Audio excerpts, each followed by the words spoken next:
Hello, chat. It is Friday the 13th in October in 2023, and now is the time to reflect on spooky things, such as a man who once owned a forum and then died because of it. We will get into this. I want to point out that my intro song is Bustin' by Neil Garcia, or Siriega. I cannot pronounce his name, I apologize. He's done many comedy audio, like music skits. And it's very apropos, not just because it is a spooky song on a spooky month, but because of where this man got his career start. And so, without further ado, chat, I have my monster. I literally have a physical notebook full of, with 8 pages, actually, because I did a rough draft and I fucked it up and then I redid it. Full of notes to compress over, I think, 25 years of history at this point. Into as compact a stream as possible. I should say that my name is Joshua Moon. I run a website called the Kiwi Farms. This is Man with the Internet. It's my podcast. And I have some dealings with Lowtax. However, I have no dealings with Something Awful. So I cannot speak about Lowtax without speaking about his website, Something Awful. My knowledge of Something Awful comes almost entirely secondhand. However, at a certain point, it becomes more first-hand knowledge. So if you're somebody who has been using Something Awful since 2001, and you know more than I do, keep in mind this is mostly focused on him. With that said, let us start in the beginning, chat. All right. So this is a very young Lowtax. He was born in 1976, so he was 45 when he died. Spoiler alert, he died. I already gave that away, though. I already said that he died because it was for him, which is actually very true. He was born in Missouri, in the Midwest, and he was born to his mother, Carol. Carol is a lawyer. From what I understand, his mother was a very successful, financially independent woman, and his father was absentee. I have no information about his father whatsoever. And so we can assume that Lowtax basically inherited this concept that there is no reason for a man to take care of his children from his father. From his mother, he inherited a sort of callousness. And again, that's all secondhand, so I don't know her, but that's what's been inferred, especially because of her behavior later on. There is some speculation that Lowtax is Jewish, and we are in the early life segment, so this is where I would tell you. He is not Jewish. His sister Jessica does teach at a Jewish private school. However, their family is not Jewish. He then went to Vanderbilt as a young man. He studied engineering, and this is where he picked up his understanding of technology, early internet, very early internet. Computers and such. However, he did drop out and he started to take odd jobs, not least of which is working for a guy called Byron Looper. Byron Looper was a Republican candidate in Texas. He's in a mugshot here because he shot and killed his political rival, I think in 2010, and he later died in prison for that. However, one of the things that he did as an odd job is that he wrote for a gaming blog in the late 1990s. There was a website called Planet Quake. He was hired as a content director. He wrote for them for a couple months, I want to say. I looked at the timelines and I didn't see that he was there for very long. So he was there, and eventually he said he was working, and this is dubious because it's Lowtax, and his concept of time, space, and especially labor is a very unreliable narrative. So he said that he was working 16-hour days, putting out writing for them continuously, and being underpaid for it. He said that the final straw that broke the back in his relationship with that company was that he put in super long hours to get an article out, and his bonus for putting in all that extra time was like a backpack with like an old 1990s MP3 player, and he was like, nah, fuck this. He decided that he could start his own blog and make money writing for himself and not have to pay dividends to or be paid dividends from Planet Quake. So that's what he did. In 1999, November 17th, he registered the domain somethingawful.com. Something awful was kind of like his catchphrase. He would just say, geez, that's something awful, isn't it? And that was just like his thing. I think that as a child, he developed a sort of like humorous facade for absolutely everything, and he always hid behind that. And so as an adult, even though he probably had some capacity for working as an engineer, or working with computers, or working with law, or working in politics, or whatever, all the different things he tried, comedy is what suited him best. It was sort of like his natural demeanor, just being facetious and not taking things seriously. So being a comedy writer is what he actually wanted to be. And so when he started Something Awful, it was supposed to be a comedy blog of his comedy writings for a general audience. The very, very early, this is from 2000. I think that the site was already kind of going by now. However, the very early archives are not super reliable. You can find super early work of his on the site to this day. They keep a living archive of all the 2000 stuff. And it was very much in the vein of the best page in the universe. You guys are probably familiar with Maddox, but if you don't know, he was the shit. This guy wrote articles making fun of little kids, and little kids loved this. When I was born in 1992, so when I was literally in elementary school, we would crowd around old iMacs in my 5th grade class, and we would pull up this site and giggle at all his edgy humor. And considering that this was launched in 98 and was like already popular by then, I'm tempted to say, I don't know this for sure, I'm tempted to say that maybe Lowtax was inspired by it. So a lot of his bitter, dry humor that was in early Something Awful, I kind of want to say was probably a turnabout from the best page in the universe. But I can't really substantiate that, but that's what it was. And then down here, you can say post all comments in the forums. So when the forum started, the Something Awful forum, it was just a comment place for where people could leave, responses to his articles. Maddox did it completely differently. He had mailbags. People would email him, and then he would reply in articles sometimes to those. However, Something Awful did it differently. They had different boards for the different authors and the articles that were coming out. And if you were intending to leave feedback on any of these articles, you would actually have to go to the forum, register an account, and then find a thread or make a thread to discuss things that were happening there. This forum obviously became very successful. It became more successful than the comedy pages, even though it would take Lowtax literally decades to admit this. And part of the reason why it was so successful was because of unintentional genius by Lowtax. This requires some explanation, so bear with me. Early internet, and especially in 1993, around the time that Lowtax was going to university, well, he was 17 in 1993. So, but between Something Awful and 1993, there was he was in university, and at that time, the internet was a very, very special place. It was very small.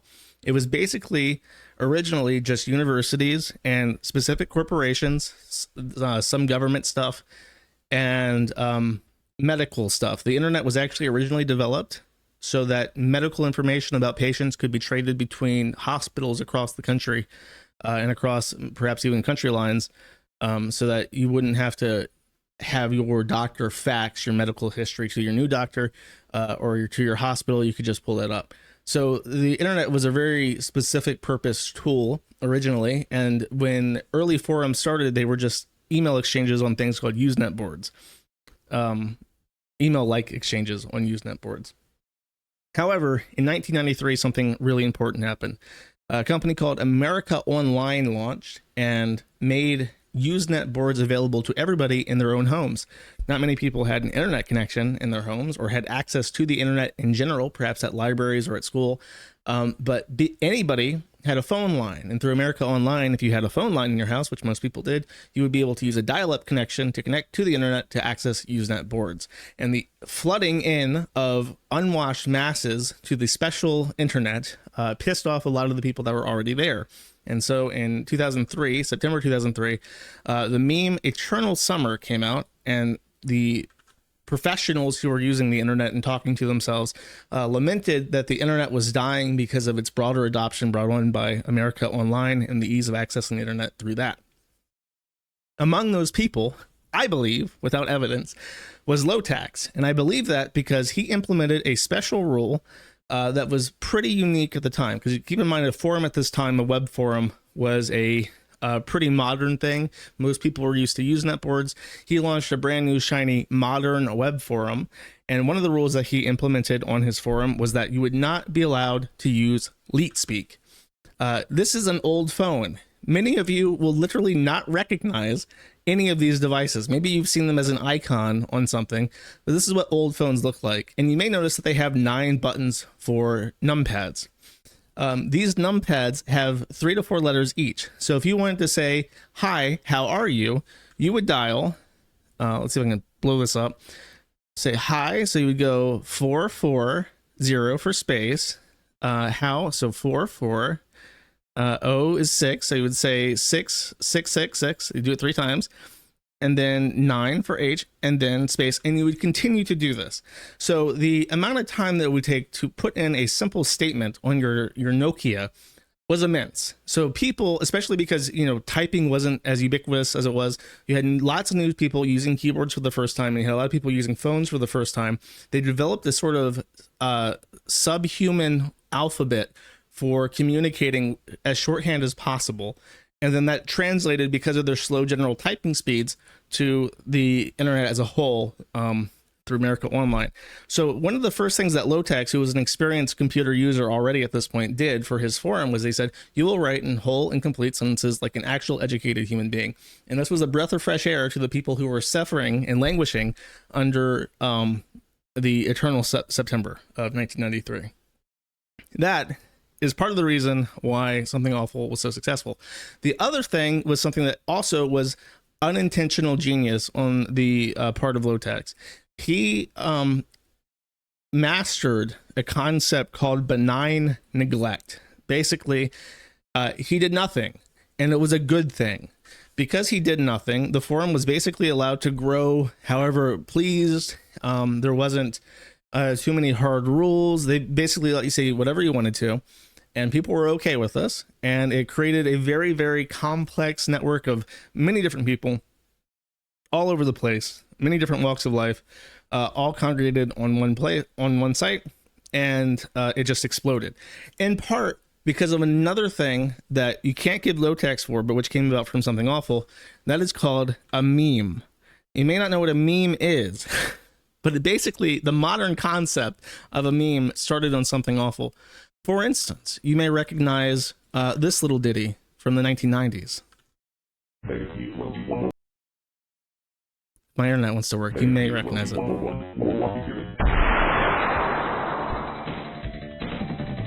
happened? Someone set up us the bug. We get signal. What? Main screen turn on. It's you. How are you, gentlemen? All your base are belong to us. You are on the way to destruction. What you say? You have no chance to survive, mate, your time.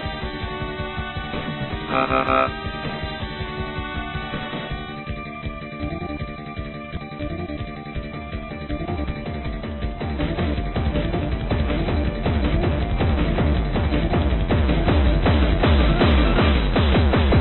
All your base, all your base are belong to us. All your base, all your base are belong to us. All your base. Well, this is a 4-minute long montage. I'll cut it off there. But basically, they found that because Lowtax was heavily involved in gaming, obviously, because he was a big Quake 2 player. He wrote Planet Quake. A lot of people that were on this website were there who were into video games, and a lot of them were into Japanese imported video games, which I'll get to in a second. And so they would find these hilariously misdubbed Japanese games. They made fun of it, and then people started photoshopping it. And so Photoshop Friday was a thing, and Lowtax had the genius idea, spurred on by his trademark laziness, to take community postings from these free Photoshop Friday events and add them to his comedy blog to not only encourage people to continue making stuff, but also basically to derive free content from his own website that he could use to place on his advertised space on the front page. This had a circular effect where people were encouraged to make content. Lowtax published it, the memes would circulate, and then people would find their way back to something awful because the memes were basically advertisements that were viral advertisements that were posted for free all across the internet that brought more people to something awful who participated in Photoshop Fridays.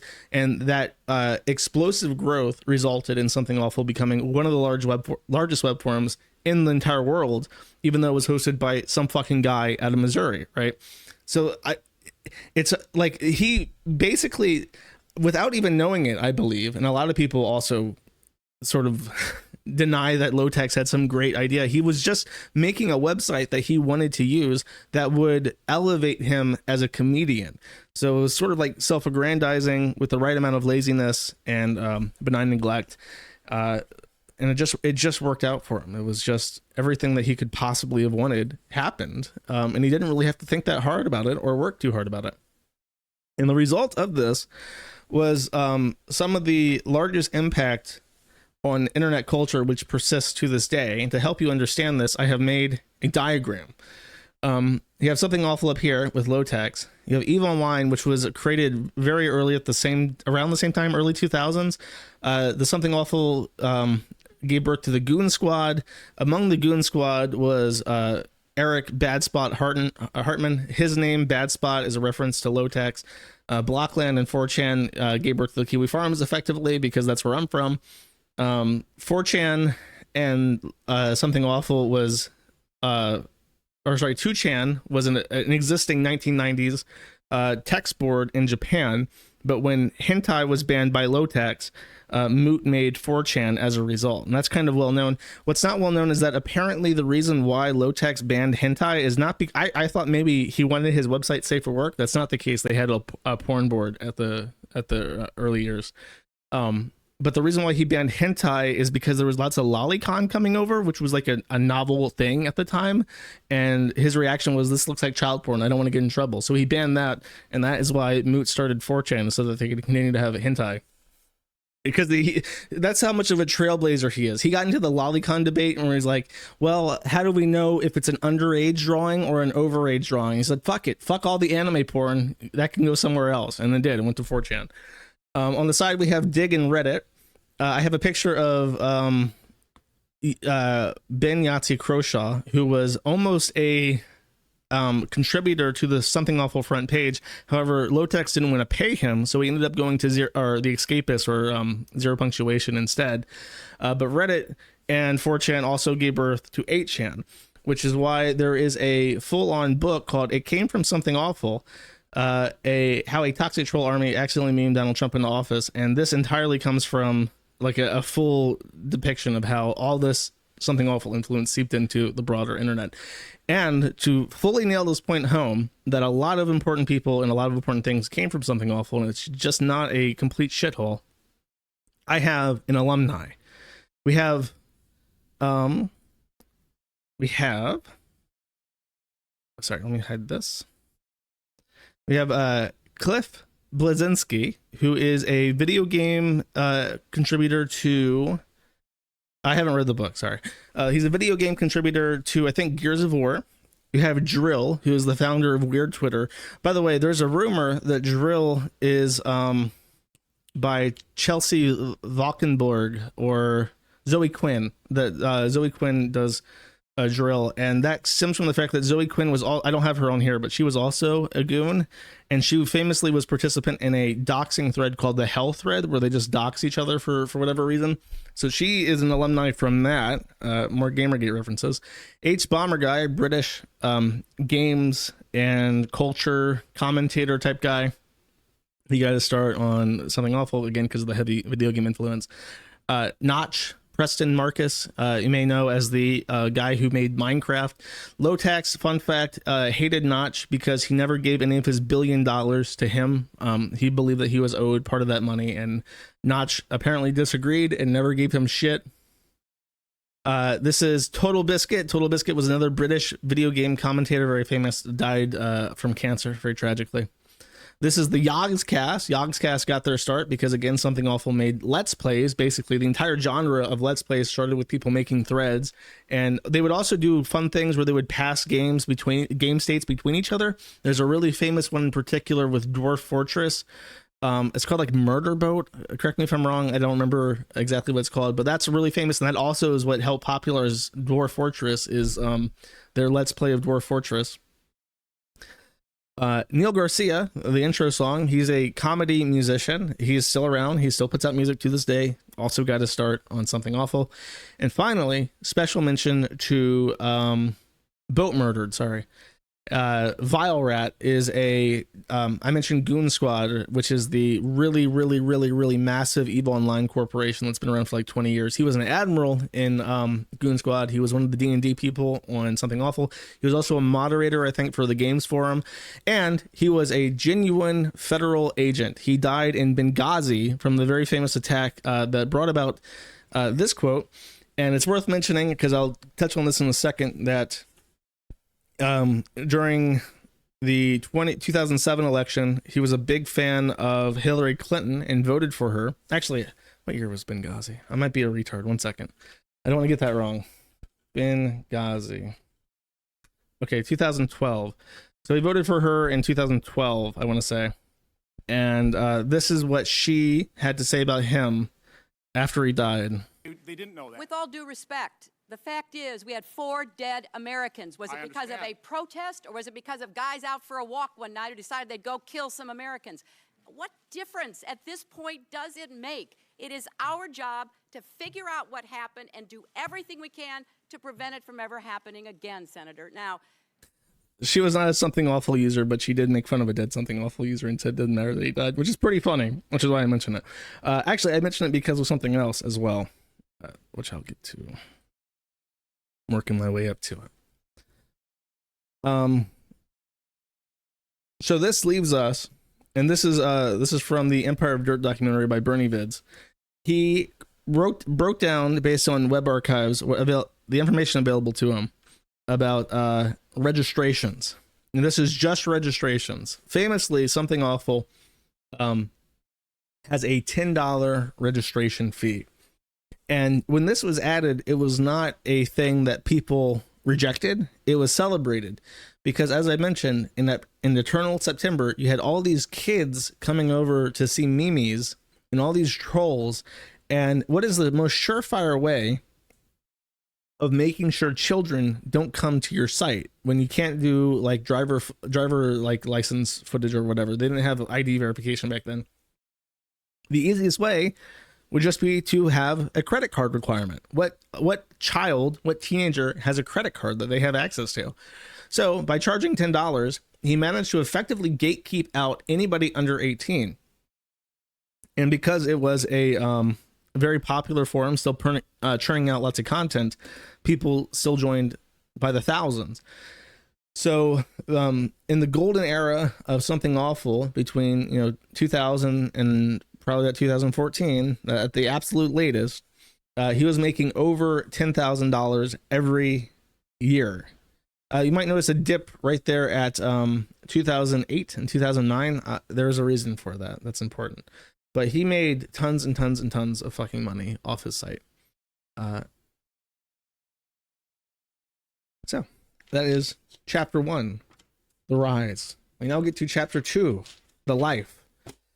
The life of Lowtax. You are a young man. You are financially successful. You have your comedy forum, which has basically no physical requirement that you be in any particular place, and you have about $200,000 to blow every year. What do you do? Oh, also, you have an extremely large community of people at your disposal. What do you do? Now that you're in the prime of your life, you're a young man, you have tons of money, and you can be anywhere you want, and you have a bunch of people who adore you because you made an extremely popular website that influenced tons and tons of people. You, of course, go out and you find every goonette that you can, and you fuck them, which is what he did. So it started out with the mama GF. Not as in dating a mother, but dating a mother's recommendation. This is a video that I've not watched before. I know it's in it. I know that it's cringe. So we're going to watch it together for the first time. This is Lowtax meeting Angela at the airport. This is a girl that his mother set him up with. And of course, at this time, he's already the popular goon king. So he's going to bring along a ragtag entourage of autistic people with him.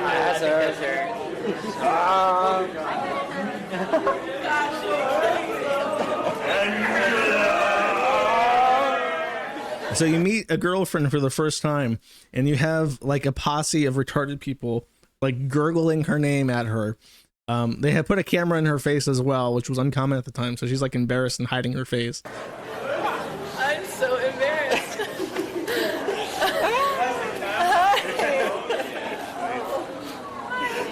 Well, we heard it was your birthday.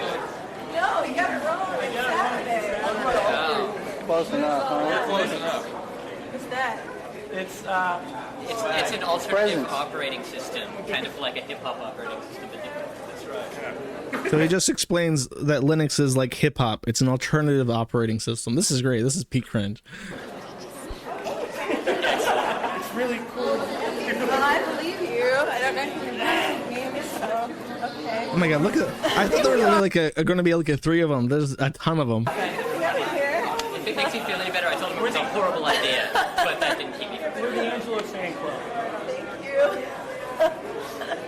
We meant to have a sign.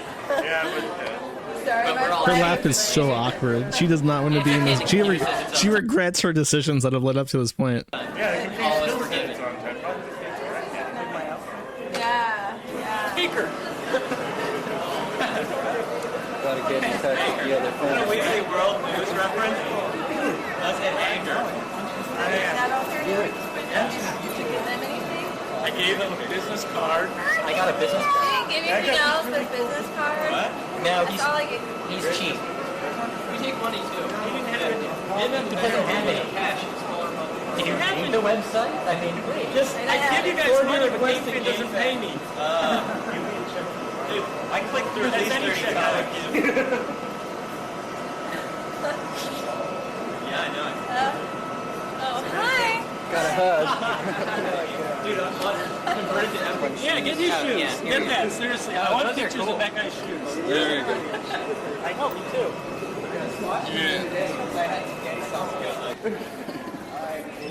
She's already on the phone. Like, help, Okay. help, get me out of here. Mayday, Mayday. No, those are for when I go. Look at that car chat. That's peak cool. That's what cool looks like. Cool personified. So there you go. Lowtax decides to hit it off with a woman. He brings along his goon friends, and then he realizes in the process that perhaps the issue with his dating life, considering all his wealth and success and fancy cars, is that he does not know how to interact with normal people anymore. So he decides he's just going to go all in and starts fucking every woman that he possibly can from something awful. Woman A, chat, is Emily. This is Emily. He allegedly attended a goon party with one girl and then immediately hooked up with Emily while at the party. She went by Integral on the forum, so she definitely was for sure a goon. He, according to a friend, this is not confirmed, he did propose to her, which starts off his habit of proposing to every single woman that he ever meets. And his relationship with her collapsed extremely publicly. We have this article by him saying, "What I learned last week," by Rich Lowtax Kayanka, age 26, on March 18th, 2003. I will learn this. Lesson number 1, never get romantically involved with a crazy woman.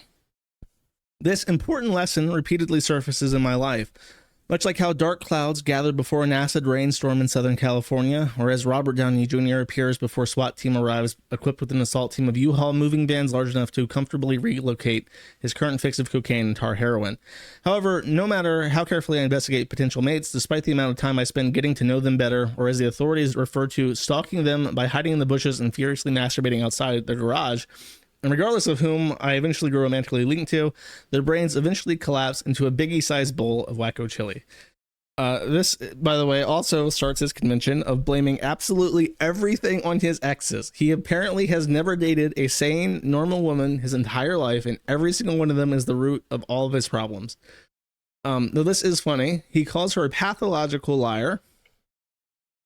Oh, actually doxes her. He says, Emily, I do not tell the truth. Regal appeared to embody the ideal of a normal person for nearly a year. Well, she posted on your site, but such I might have conceivably overlooked a few telltale signs of her brain goofiness, such as the time that she had a plane ticket to meet me in Seattle, but she claimed the FBI and CIA stopped her at the airport, refusing to let her on the plane. According to Emily Person Who Lies Regal, the U.S. government had detained her under the claim that she was a threat or terrorist or a very large explosive or some sort. Apparently, she called him throughout the entire day, providing up-to-date information about how she was detained. He says, I somehow possess the ability which causes people to spontaneously grow nutty after repeated exposure to myself. I can safely rule this one out as well, as Emily, lying for fun and profit, Regal had completely made up some fictitious life she claimed to have living before engaging in constant exposure to me. She claimed she went to medical school, and in reality, she was a hypochondriac who enjoyed visiting WebMD website every other hour. She claimed she had never been in a serious relationship before. In reality, she spent nearly 3 years dating some poor sod named Kevin when she decided to begin cheating on him with me. I simply have number 3. I simply have a lousy taste in women. Out of all theories, I'd say this contains the most truth. For example, I dated some girl a few months in college. After I broke up with her, she promptly became a lesbian. This is a really bad thing to write, because now any woman, because he's only interested in dating goons, right? So any woman who has any dignity is going to read this and think, oh, this is a really bad idea to fuck around with this guy. He's a retard. Fun fact, though, she mentions that she cheated on some guy named Kevin with him. It came out in 2019, many years later, that Josh Sawyer put out a statement. This is the lead developer for Fallout New Vegas from Obsidian. Says that he was cheating. Well, this is a reference to her indirectly. My coworkers, after I tell them about an extremely on relationship I had in the mid 2000s that was very tumultuous and also resulted in almost getting matching tattoos, it's cool to look back on myself in the mid 2000s and think, wow, I'm a stupid idiot. What a complete dumbass moron. And I am still. It's also cool that at one point this relationship became drama for an internet community, and it seemed like such an embarrassing nightmare at the time. But in retrospect, it was all just stupid, meaningless garbage, much like everything we post here to this day. So she allegedly cheated on Lowtax while dating him with the lead developer for Fallout New Vegas. Fun fact, just getting it out there. This is Fawnette. This is allegedly a picture of them, of him proposing to her yet again. She is also another goon. Her goon name was Fawnette. She Lowtax, for whatever reason, decided not to dox her. However, he did something a little bit worse. This one is timestamped in June 2003. The legend goes that that charming young man on his knee right there actually went to another goon party in the Midwest, or I don't know if this was in the Midwest. I can't remember where he lives at this time. But he went to a goon party, and Fawnette was dating another goon. In fact, the goon had brought his goonette girlfriend to this goon party. Unfortunately for him, the big man, the tax low himself, shows up and sweeps the young goonette off her feet immediately in front of him at the party. And then, of course, because there is goon on goon interpersonal drama, her nudes supposedly leaked to the forum, though it cannot be blamed on Lowtax. It's unknown who leaked them, but you have probably 2 really good options about who leaked them. Not much else to say about that one. And then, but there is a lot to say, but there were multiple hookups in between these. These are just the ones that came out publicly, I guess. They were the most serious of all his relationships, even though they were months apart. This is Megan, also known as Crazy Yellow on the forum. Lowtax brought a different goonette than Fawnette to another goon party and met Megan there. Ditched his date for Megan. She was an American Chinese. She was born in America, completely American. But she was a Chinese, obviously Chinese, kindergarten teacher, and very Christian. And that's a very important thing. I'll mention this now. Lowtax hated religion. He especially hated Christianity. I do not know why. I am forced to assume that because he grew up in the very religious Missouri Midwest, that his mother or the people just around him were very devotedly Christian, and it rubbed off on him the wrong way. And keep in mind that in this era of like the 1990s and 2000s, like fedora atheism was at its absolute zenith, so it was a very popular thing to hate religion. But Lowtax never really grew out of that, and he became devotedly anti-religious for the rest of his life, despite marrying a very religious woman, who I assume, because she's Chinese and lives in Missouri, that her parents were probably Christian Chinese people who were who left China during the revolution, though I don't know that for sure. That's just what I'm assuming. But it would be fair to say that her faith was very important to her. Why did Lowtax marry a woman that he had such a fundamental incompatibility with? Got her knocked up. It was a shotgun wedding, and months after getting married, the baby was born, his first daughter, Lauren. And so it was presumably because of the baby that they hooked up together, despite having pretty large separations in their belief systems. Let's lead this into the very bad year. They got married in 2005. It would be safe to say that 2006 was one of the worst years of Lowtax's life, because up until this point, he was free to do anything he wanted. He had the money, he had the access to women, he had his youth, and he had the respect of Something Awful. Like, people adored him. He could do no wrong. His sense of like blasé, nonsensical, like completely apathetic facade was something that permeated into the forum culture totally and completely. It still really defines it to this day. Like, a goon's worst fear is taking anything seriously. Like, he really defined how those people talk, and have talked for 20 years at this point. However, in 2006, he did something that really jeopardized his relationship with his forum. And if you're somebody from Something Awful, you already know what this is. It is the mangosteen incident. Despite making a ton of money just off registrations, and despite having ad revenue and forum upgrades and so on and so forth, Lowtax decided that he would try something to make a little bit of extra money that did not go over well with everybody. He decided that he would post, apropos of nothing, in one of his boards, a glowing review about mangosteen juice. If you do not know what mangosteens are, they are a fruit, I think, from like Southeast Asia. And during the craze of like juice diets and shit from the 2000s, they decided to do a mangosteen juice. Lowtax reviewed it. He said it was awesome. And he specifically wrote this review in such a way where he was like shitting on other types of mangosteen juices while hyping up a specific brand of mangosteen juices. So not only is mangosteen great, not only does it make him feel amazing and alive and youthful, it's the specific brand of mangosteen juice that you goons should be drinking. And obviously everyone called out the fact that there were affiliate links in the post. Did not go over well. Balky Way says, I believe in some herbal things, as DMAE did significantly increase my mental awareness. However, in this post, you, 1, talked about how great this stuff was, 2, provided a referral link, 3, bash every other brand and type except the one in your referral link. And when I see something like this, even though you've never done anything like this before, my scamdar goes off. Now, chances are it is illegal to post an affiliate link and not disclose that you are being sponsored or that your link is an affiliate link. That kind of shit is regulated by the FCC pretty tightly. This guy's being very cordial with Lowtax, but Lowtax has had enough of being called out. He can do no wrong. It has gone to his head. He is the king of Something Awful, and how dare the peasants talk back to him. He says, so don't fucking buy it. Don't fucking drink it. Don't fucking click my links. That link, that right there is like a meme that has transcended space and time. They still post that fucking quote in different formats over and over again to this very day. But he continues, I mean, Christ, all I did was make this thread to support a product which actually pleasantly surprised me, and folks are voting this thread crap and suggesting I'm scamming them. I've said repeatedly that this was just my experience and in no way should indicate how everyone else will feel. I've said the links to Amazon's were referrals, so I'm not trying to hide anything.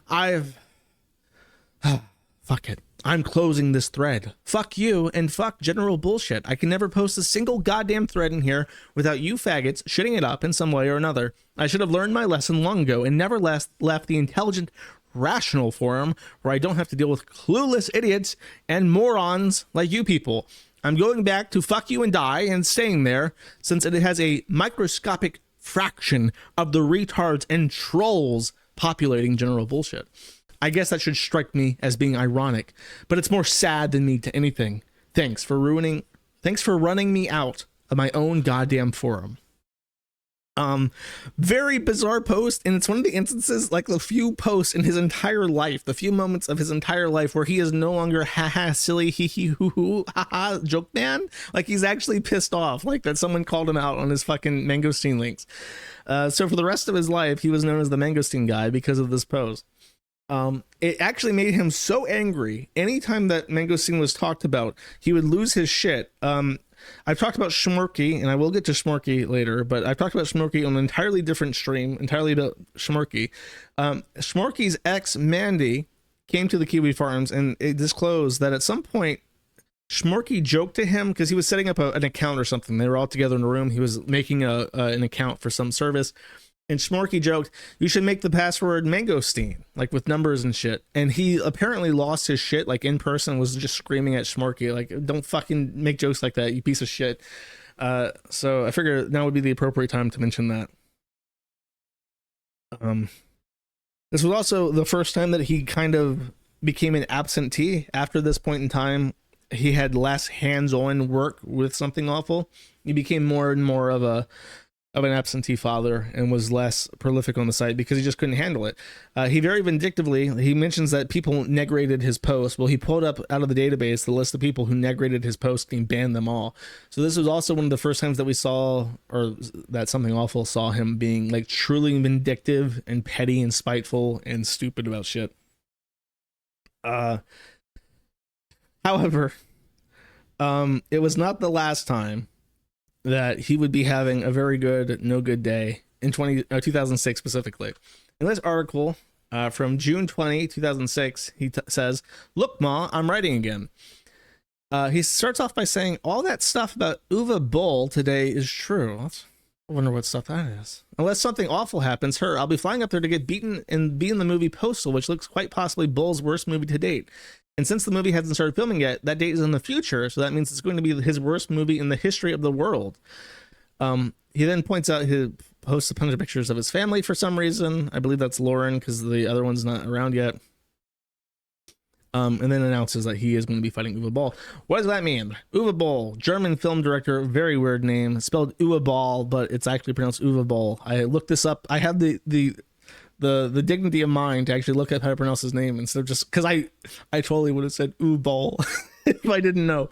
Anyways, he issued a challenge to his critic because he makes these weird ass movies, and he said, if you don't like my movies, I will fight you. I will fight you in the squared circle. We will duke it out as men in a boxing match.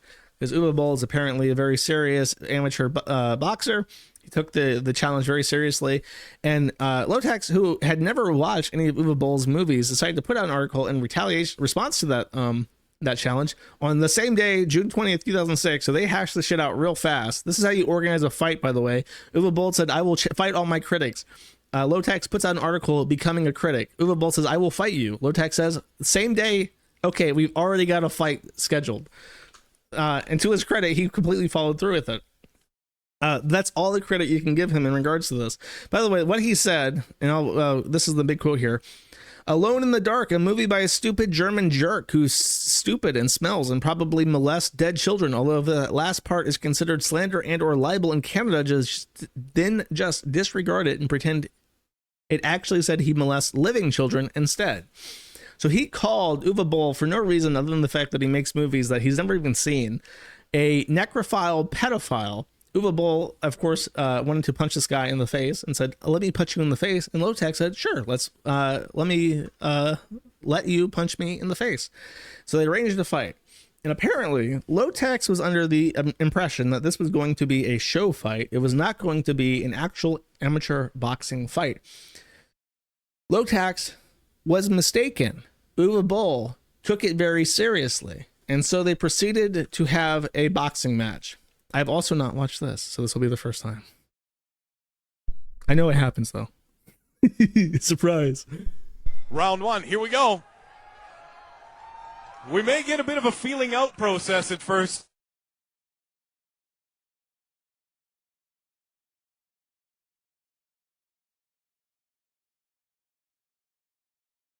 That is Lowtax being punched, if you can't tell. Uwe Boll floating like a butterfly, stinging like a bee.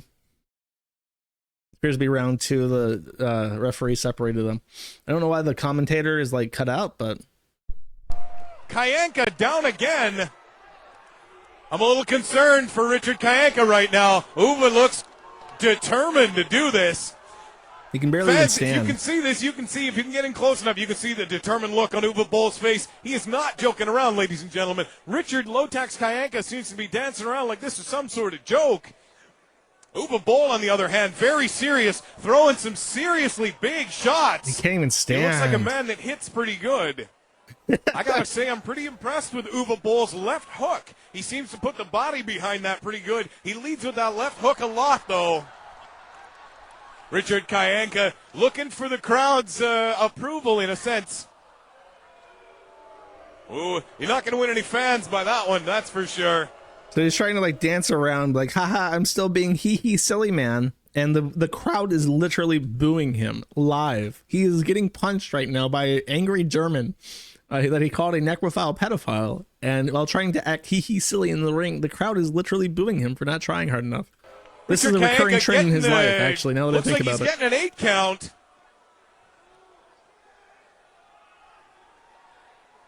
Is he going to get up? He's up. Is he ready to fight? He's going to fight some more. They're back at it again. Uwe leads with that left hand again, but he can't throw that right because by the time he throws it, Kayanka's down on the canvas. Oh, there's a big right hand. Oh, good left jab followed by the big right hand. Put Richard Kayanka down. 6, 7, 8, 9. That's it, ladies and gentlemen. That fight is over. It's over. It's so jover. There's another replay here. Pretty good start for Uwe Boll. I'm pretty impressed with that left hook. Oh, he's being oh, that's so cringe. That's so cringe. Like, all those people are there to see a real fight, and he's trying to do like his like dancing monkey routine. That's a fucking awful. Punch. He seems to know what he's doing. To be real with good. you. Or was that just the end of the round? I'm not sure what's. It looks like we're going to go another round. I think we're going 3 rounds regardless, ladies and gentlemen. Here we are live from the Edgewater stage, the Plaza of Nations on wavelet.com. We're in between. Oh, no, that fight is over, ladies and gentlemen. It's over. It doesn't look like Richard Lowtax Kayanka is going to be coming out of his corner to fight. Listen to the absolute contempt the announcer says that in. No, that fight is over, ladies and gentlemen. It doesn't look like Richard Lowtax Kayanka is going to be coming out of his corner to fight. That's actual contempt. That guy is so pissed that he's such a loser. No, Richard Lowtax Kayanka has had it after being hit by that big left hook of Uwe Boll's. He's decided he's had enough. Boo. There is a interview that he did after this that we should also watch, I guess. We are live streaming as. We are live streaming as. Yes, I love live streaming. Do you love it? It's Everybody great. has 7,000 people right now watching us. Subscribe to this, and they're watching you. Yeah, Uwe Boll hit me in the head. 7,000 people in 2006 is fucking amazing. That is a unbelievable number of people watching a live stream in that day. I'm live streaming all over the place. How does that feel, honestly, to be punched in the head? Like, I can show you. Do you want to see? you know what? Honestly, I don't think so. Okay. I'm okay, but by the look of you're doing okay though. No blood. Yeah, the other guy is actually vomiting on the sidewalk. He is live streaming all over the street. There you go. So you know know you have a fan club, like that's your whole section right there. Whatever Yes, talking that's about. all my relatives. Are they? Yeah. I heard some of them got paid to be here. Is that true? Yes. One in beer. We had a guy who said he got paid to be here in beer. Yeah, well, there's beer, and at the bottom there's a quarter. Oh, really? Yeah. So what do you got to say to all your fans and people that are going for Uva? What do you have to say to Uva? To all my fans, I would have to say, if an angry German man challenges you to a boxing match and you've had absolutely no training, and then he says, okay, well, yeah, I'll train you before, and then he doesn't, and then he says, well, it doesn't matter. He's blaming Uwe Boll for him not knowing how to fight and walking into a boxing ring. I'm not going to hit you really hard, and then he does. You have a good reason to hate him a lot. See, before I had no opinion on his movies. Really? Yeah, he says, they come up here, they say, okay, yeah, all his harshest critics are here to box him. Right. Half of us haven't even seen his movies. No way. And the fourth guy, they said, and a real amateur boxer is going to be fighting him.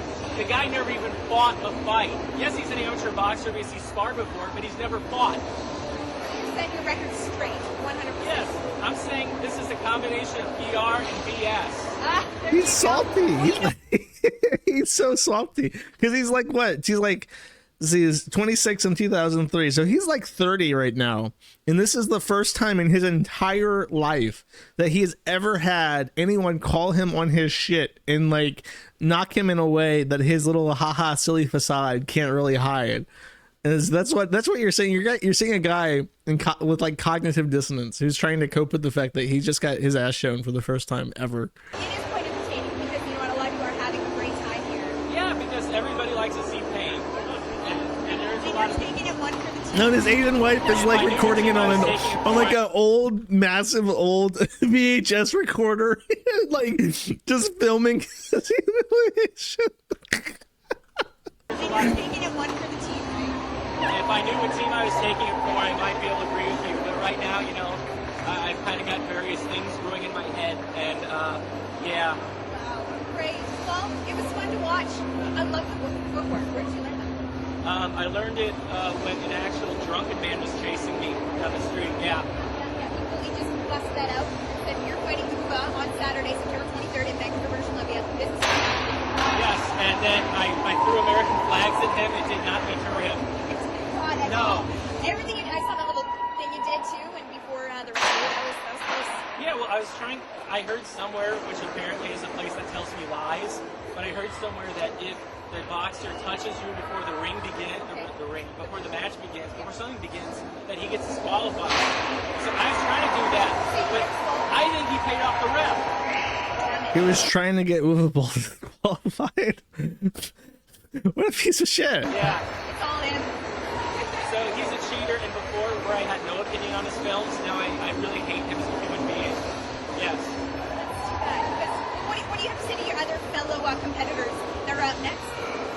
Any word of advice? Well, yeah, he'll hit you in the head, and it'll hurt. So the best thing that you can do is, fall down instantly before he hits you. Submission, throw the towel in, right? Yeah. Well, thank you so much, Richard. I cannot say enough how much entertaining this is, and it was great to see you. I'm so glad you enjoyed it. She's like making fun of him to his face, and he knows it. He can't say anything about it. I'm probably going to lay in bed until I die. True statement. Both of those are true statements. Unbelievable prediction and foretelling. Trying to get up from somethingawful.com. You're on the forums, and people are going absolutely nuts right now. They are. They're saying, man, he got his ass kicked. That's our hero. Can I curse on here? Yeah, sure. Fuck. There you go, people. Straight from the word of Lowtax, Canada. Thank you so much. Hold on. Fuck. One more time.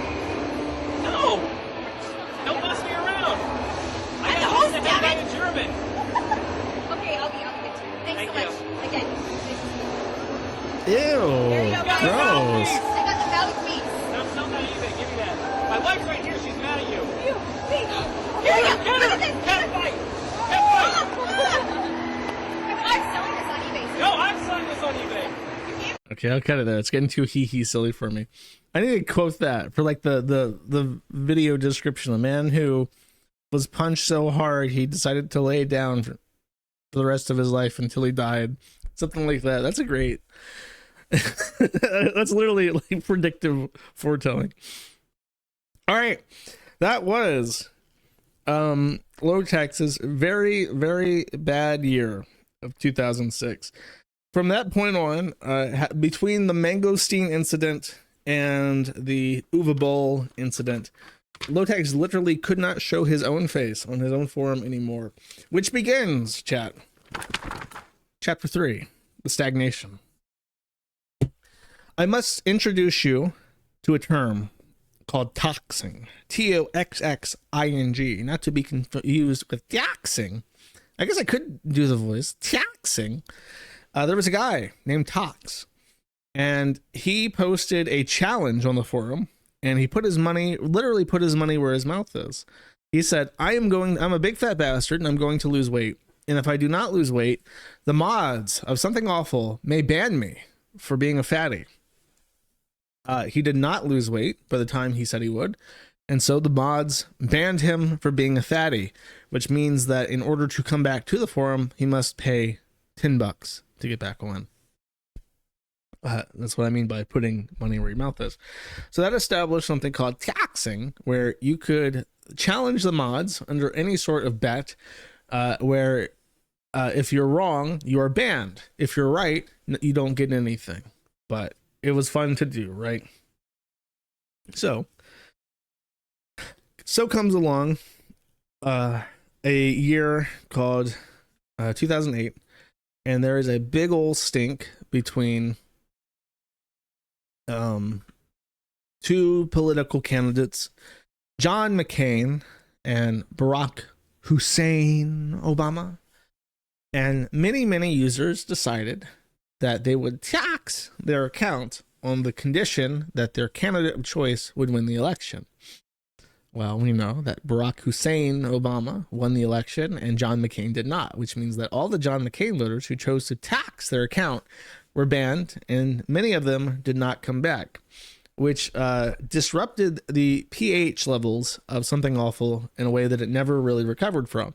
Many of the Something Awful conservatives were banned, and they just moved to different places, while the progressive and liberal aspects of Something Awful remained. And this had a very substantial impact, according to the people that I spoke to, on the culture of Something Awful and the direction that it headed going into the future. Because if you know Something Awful today, you'll know that it's not necessarily a very politically neutral ground. So that was the 2008 toxing incident. When Tumblr was also a thing around this time, about 2010, you'll also note that Tumblr was a very progressive place on the internet. So if the taxing incident of John McCain did not disrupt the pH of Something Awful, this did. This is, oh, give me a second. Danganronpa is a Japanese anime style video game. I know literally, actually I do know a little bit about it, unfortunately. It is like a Hunger Games-esque video game where the gist is that like there's a bunch of teenagers in high school, because every fucking anime ever is set in a high school, and the gist is that in order to get out of the Danganronpa high school, you must murder another student and get away with it. And apparently the head teacher of Danganronpa is the little electronic bear. I had mentioned that Something Awful was where Let's Plays originated from, and it continued to be a source of Let's Plays. It is a source of Let's Plays to this day. One of the most successful Let's Plays that they ever did was of Danganronpa. And this was one of the very few memes after a certain point in Something Awful's history that went viral. And it went incredibly viral on Tumblr, where many of the Tumblrites were looking at the Danganronpa playthrough on Something Awful boards. And Lowtax realized that all these little shits over on Tumblr were getting quality premium Something Awful content without paying him. This was a horrendous travesty, chat. And so he locked the Let's Play board behind the paygate, and he got exactly what he wanted. all the little Tumblrites, after back and forth and him tightening security and so on, decided to pay $10 and join Something Awful. So en masse, they arrived to play Danganronpa, and they did not leave. So now is the time to inform you that there is a special word near and dear to my heart, which many of you have heard before, but which you may not know the origins of. The word troon is a very popular Kiwi Farms expression for a tranny, and it sounds a little bit nicer than tranny. People seem to think that it means tranny in cartoon, like a caricature of a transgender person, like a negative caricature. It actually means transgender goon, and it started on Something Awful. It was a term of endearment for transgender members of the forum. And even though it did, I can't remember what year it started, but it definitely started to get more popular after the Tumblrites came. Because if you don't know, the Tumblr website is one of the main originators of the modern concept of gender identity. All that shit, I don't know how they did it. It was just like a weird place for teenagers to hang out, basically, and share images of shit. And also bully each other into being anorexic and bulimic. It also somehow became the birthplace of, like, everybody being gender special and a multiple system, and all that shit started with Tumblr, and it moved to Something Awful, and it never ever left. So while Something Awful got its start by kicking out the kids, paywalling the site, banning childish things like leet speak, it was then taken over by the little kids, and whatever remained of the content neutrality, the neutral disposition of the site, very soon faded away permanently. It was around this time, by the way, because if you don't know, these people are extremely liberal. There was a board called Laissez-Faire, and Laissez-Faire was a political debate board on the Kiwi Farms, would probably be closest to mass debates. It was just a place for people to shitpost about politics. One of the things that they made was a thread dedicated to thread raids, where they would organize, hey, this thread is full of conservatard Republican traitors to the United States. Let's go over there and fuck with them en masse. So that made the Laissez-Faire board very, very unpopular. And in November of 2010, they made a thread saying that they're going to assassinate the president of the United States, who at the time was Barack Obama. This resulted in the United States Department of Homeland Security, Secret Service Department, send a grand jury subpoena to Lowtax or Something Awful LLC, demanding the identifying information of all people involved, which resulted in NATO, a goddamn red, which is a communist thing, Aryan Goku 92, and Maggot Master being permanently banned by Lowtax directly for congratulations. The Secret Service has issued a subpoena to Something Awful LLC regarding your post. You're one of the forum's most stupid individuals ever.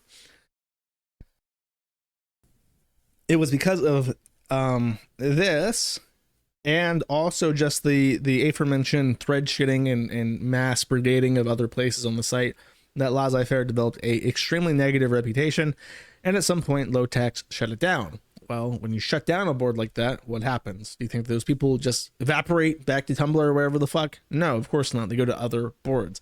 So the cancer metasizes and it spreads, and now every little facet of Something Awful is more and more trunified over time. Also around this time in 2011, Megan, the Asian wife, Crazy Yellow, filed initially for a divorce. However, it was in 2014 where it was finalized.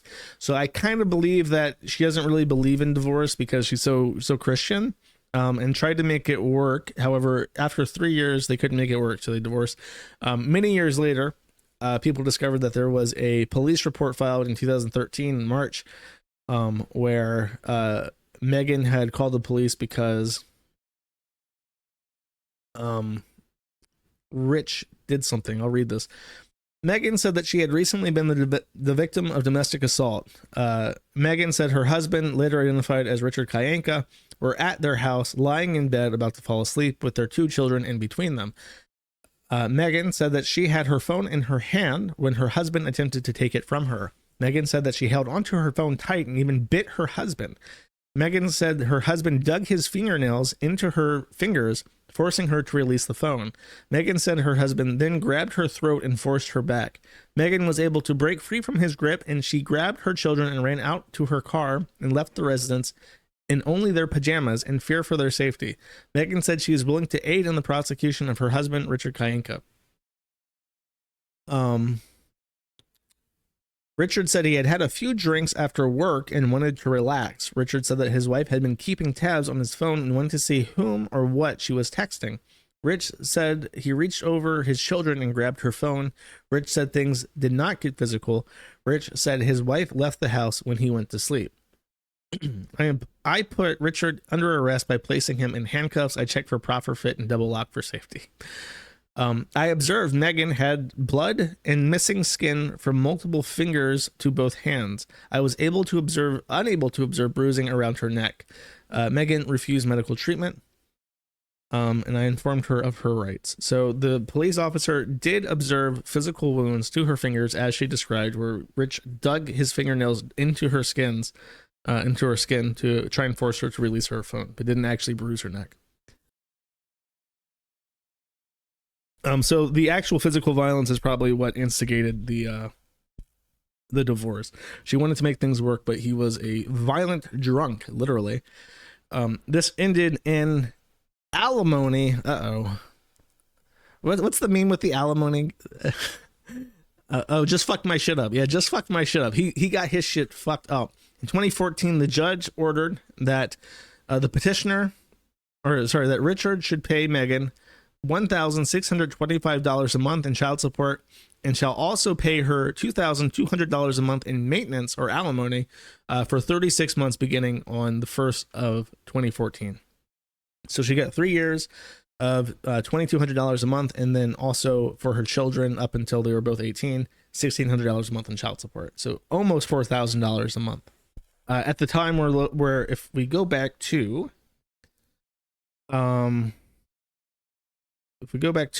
the income that was provided by the documentary, see that 2014 is literally the last year of him making more than six figures off registrations. It's from then on that he's under, by a significant amount, under six figures. So he literally can't even make those payments. Like, if you look at this number and divide that by 12, you're not going to get $4,000 a month with enough money to tide things over. Luckily, he put all his money away in savings and bought his house, and his car was paid off, right? And he paid his taxes, right? So he can afford the alimony and the child support, right?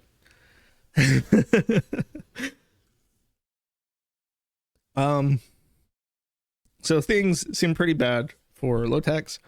However, in 2014 or 2015, I couldn't figure out for sure, Lowtax got what many people never get. He got a second chance. He met Lady Ambien, as she's called on Something Awful. This is also kind of fucked up. He keeps doing this. He supposedly went to Canada to meet a goonette, another one. And while in Canada, his goonette girlfriend introduced him, kind of show off, be like, hey, this is Rich. He runs a very big website. He has a lot of money, to Lady Ambien. And then Lady Ambien was like, swiggity swooty, he's my boyfriend now. And she stole him from the goonette, which makes Lady Ambien, also known as Ashley, the first love partner of Rich in like at this point 15 years that wasn't somebody from Something Awful.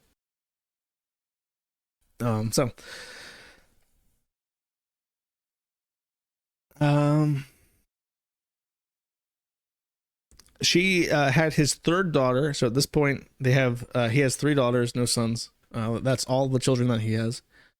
And I know, okay, I have to explain that this has conflicting information. I have spoken to Ashley directly. There was a time that I'll get to where I had a reason to be into contact with her, and also Lowtax. And she was very much trying to light a fire under his ass. Like, she really believed that Something Awful could be great again in the right year. Trump was out there, so make Something Awful great again was a meme. She really wanted him to try and resuscitate his site and continue to profit off of it, and to revamp the software and make front page content and so on and so forth. However, she was, I believe, kind of received mixed by the community because she was not a goon. She was not a goon, and People had known, Megan as Mrs. Lowtax for years. Now suddenly there's this new woman in the house, and like it or not, the users of Something Awful felt like kids in a broken house and shit. So she seemed extremely nice to me. She seemed like a great person. Apparently she's had a mixed reputation. A lot of people I spoke to when preparing for this did not like her at all and considered her kind of like a fuck up. However, I genuinely think that she wanted Lowtax to succeed. However, she was introduced to the Lowtax cycle. Number 1 is boot up, stumble out of bed, needing income, announce sequel remake of something that was popular on Something Awful 16 years ago, bask in the hype of nostalgic goons, reward self with pills. Point 2, runtime, discuss progress on project and show samples of work, inviting feedback. Everything shown is shitty and half-assed. Respond smugly and angrily to criticism. Reward self with pills. Phase 3, the BSOD. Use pills to cope with mounting criticism. Melt down when criticism will not stop. Stop providing any updates on projects so people will stop saying it sucks. Step 4, reward self with pills. And finally, in phase 4, shutdown. Step 1, lose motivation to work on project. Step 2, attempt to remotivate self with pills. Step 3, lose motivation to do anything except gobble more pills. Step 4, slip into pill-induced stupor while life crumbles away ever further. And step 5, reward self with pills. So Lowtax was like a known like painkiller addict, and he frequently mixed this with alcohol. It has been memed that he started taking painkillers after getting punched by Uwe Boll. However, I believe it was Ashley or Megan that said that he had had spine issues since his early 20s, and just lied about what caused the spine problem. So it remains unclear to this day where his health complication came from and what the scope of it was. Lowtax would say that his spine is literally crumbling to dust and that the individual like columns were like destroyed, utterly destroyed. But we don't know if that's true. Like, he could have been faking all of it. It's really unclear what the actual scope of his issues were and his necessity for taking opiates. And I actually couldn't find where it started at all. So I don't know. I really just don't know. But it was known that by this point, when he was with Ashley, that he had a serious pill issue.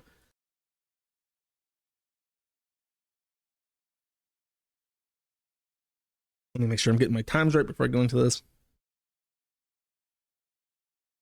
Okay, so part of this was that she was made mod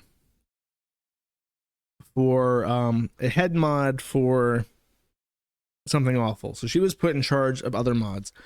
Now would be the appropriate time to tell you about the staffing situation. All of the original people, basically, that were involved in Something Awful had disappeared at this point. The two main players, I think by this point, I could be wrong, were Zen Death Robot. And it might have been a little bit after this, but it was around this time that Zen Death Robot, who was basically Lowtax's end-all be-all to unpaid assistance with running the actual web software. He was as far as anyone was concerned, Zen Death Robot was the root admin of Something Awful. And I believe the other main moderator was a guy called Facts Are Useless. Facts Are Useless is one of the most smug, pretentious, ass-licking fuckers I've ever seen in my entire life. He is generally insufferable. There was I'll get into detail later, but he sucked. He was the biggest asshole. And Zen Death Robot was kind of like aloof and just taking care of business behind the scenes, which made him very valuable to Lowtax. So those are the two people he really couldn't cross. But he tried to get in and make Ashley the head mod so that she could make moderating decisions in terms of who goes what where for him. And obviously that was extremely unpopular with the people who were currently running the site. Lowtax also at this point in time began posting on the Kiwi forums. This was not well received on Something Awful. We didn't even have the reputation of being a tranny murder site yet. It was just sort of like, oh my god, they dox people and use dead names. That's heckin' bad and problematic. Don't ever post there. Lowtax, not to be dissuaded, decided that he would post there and everyone else can eat shit. Here he is posting a lovely picture of me I think that this is supposed to be an own because I'm wearing a Trump hat or something. This is one of my best pictures. So soak it in, chat. Soak it in. And then Schmorky happened. It is sort of impossible to understate how much of a watershed moment in Lowtax's history Schmorky being outed as a pedophile was. I did a whole stream on him. So when I talk about him now, I want to just emphasize what his role was in Something Awful and also with Lowtax. So he was outed having weird diaper conversations with it. And in this thread, Lowtax started posting. He confirmed definitely that the weird diaper shit was definitely Lowtax, or definitely Schmorky. This is a 200-page thread on Something Awful about it, and it was this weird thing where the goons were upset that this drama was coming from the Kiwi Farms. There's one side of the goons that were like, we can't ever talk about anything that happens on Kiwi Farms, even if it means one of the most important figures of Something Awful's history is a pedophile into poo-poo pee-pee diapers. We just can't do it.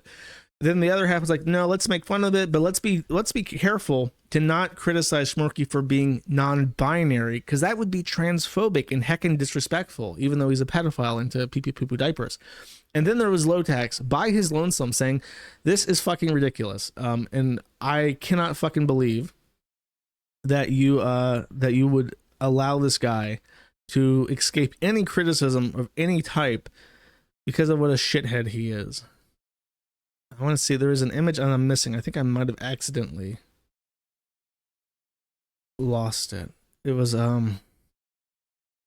I don't have it, I'm going to be very disappointed because it's really important. It was a picture of Lowtax posting to Something Awful, and he screen capped a meme from the Kiwi Farms, and it was Schmorky photoshopped over the Bye Bye Man, the poster from, it was a really, really shitty movie. And it was just like a joke about Schmorky. And over on his own forum, he was lamenting the fact that Something Awful had lost this edge and this sense of humor, and were not making the kind of jokes that the Kiwi Farms at that time were making. And he just said, like, I miss when Something Awful was like this and was funny and wasn't hand-wringing about gender and shit. And even though this was a factually accurate statement and was like completely understandable, especially given how close Lowtax was to Schmorky, it was not received well at all. And I think even Facts Are Useless in particular came out and said something like, how about we don't take pointers from the transphobic Nazi doxing site? And the pushback from this pissed him off, and he realized that he had seriously fucked up by allowing these retards to take control of his site because they were not funny, and they were shit, and he hated them. And so, chat, with the backing of his wife, he decided he would go in. He would demod the shitty communist hand-wringing about gender and shit, and he would take the reins back. He would demod anyone who questioned him. He would have his wife implement an entire new suite of I'm looking for that image. Entire new suite of staff. He would fix things up, and Something Awful would be great again. Ah, I found it. Oh my god. Based. Hold up. Oh, this is a quote retweet. Maybe it's funny.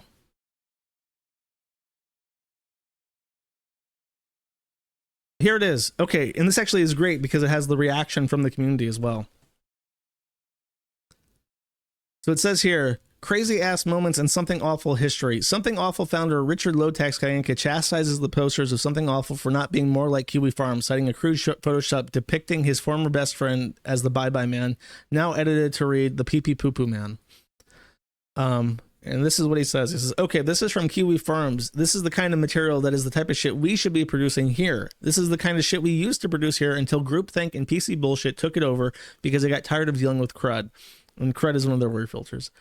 Then it's the pee pee poo poo man. Say his name. You won't be laughing when he puts your dick in his mouth and does a very good job at that aspect of the scenario. That is a direct quote from Lowtax or from Schmorky's like sex role play stuff, like sex based role play. Was literally I put my dick in your mouth and do a very good job in that aspect of the scenario. That was like his erotic role play message. So that became a meme. He says, this is funny. This is good. This is also sad that we should be the forums coming up with stuff like this and dumping on Schmorky, but folks are too afraid of being banned or whatever. Humor should come before the worries of, oh, what will Tumblr think of this? And I plan on making some clear changes around here regarding this. And they will be very good at that aspect of the scenario. So, as he said here, I talked to my daughter, Lauren, in real life today and yesterday, had to explain sex fetishes of fucked up adults to her, had to explain pedophilia to her, had to explain sociopaths to her. Not a great couple of days, not how I want to spend them, but she's pissed at Smurky and wants to vent just as much as I. So it was serious. It was a wake-up call to him that not only about the site, but like about how his laziness and his complacency allowed genuinely dangerous people near him because he just wasn't paying enough attention, and he wanted to fix that. I kind of want to show you why Schmorky was so oh, it was on the next fucking row of images. That's why I lost it. I kind of want to show you why this was so important. This is one of the memes that Schmorky made. Schmorky was a Flash animator. He made things called for Flash Tub. Flash animation was very important to the early internet. This is one of my favorite things that he made. This song is so catchy. I'll listen to it like on my own.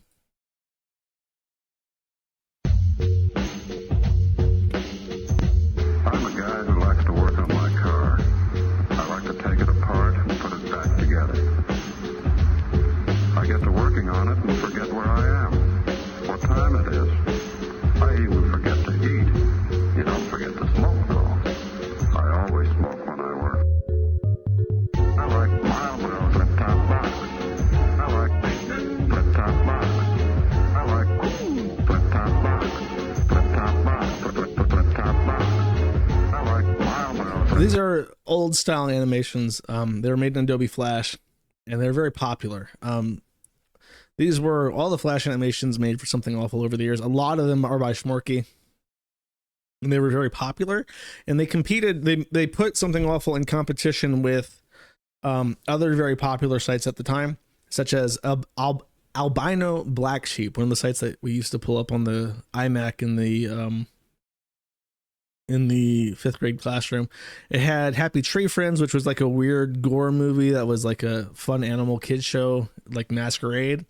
They had Salad Fingers, I remember, bunch of stuff. And then you also had Newgrounds, which is still alive to this day. And that was also like a massive site full of Flash animation. So Something Awful and Schmorky putting out these animations kind of kept them in the popular zone of like pre-YouTube videos on the internet. And one of the videos that he made, for instance, was this.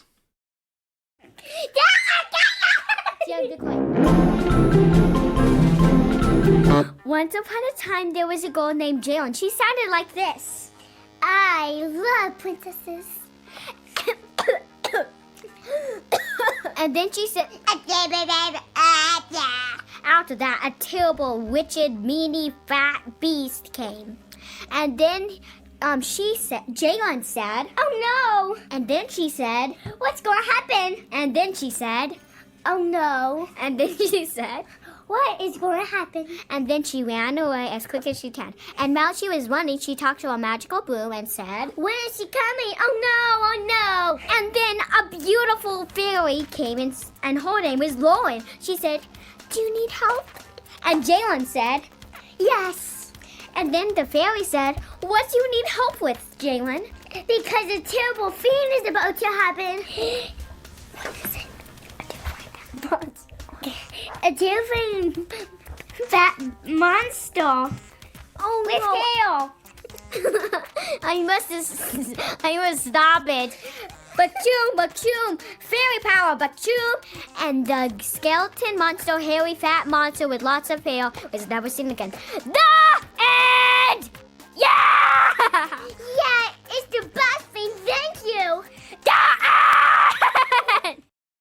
Lowtax allowed this guy, this creepy, weird gender blob, to enter his house and record his children so that he can make like cartoons out of their play pretend.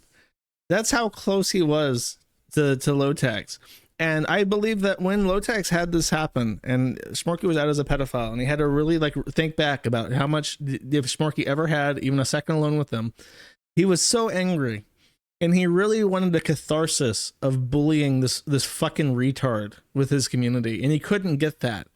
And it spurred within him a kind of like righteous indignation that he had never ever felt in his entire life. So he really committed to trying to change something awful.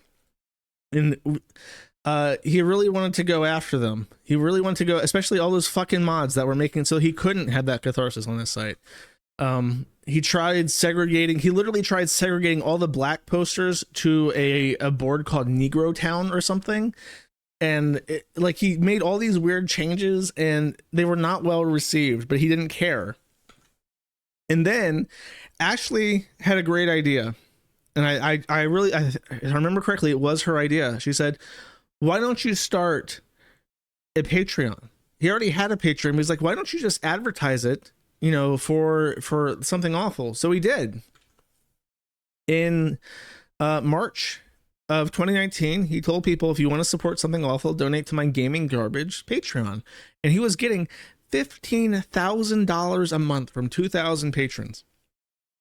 So his issue with the shrinking registrations solved. His existing users were willing to pay a couple bucks each a month to keep the site up. He now had the money to basically fix all of his problems all at once. He also was at this time, and I believe it was suffering to try and find this. I dug through all of his old streams to try and find the last time that his daughter, this is Lauren, you just heard her in the flash animation. She's 15 here, and she's with him in his house, and they're streaming together, and this was in April 26, 2019. So he was concerned about his site again. He felt like he had to apologize to his daughter and make things up to her, even though she wasn't hurt, according to them.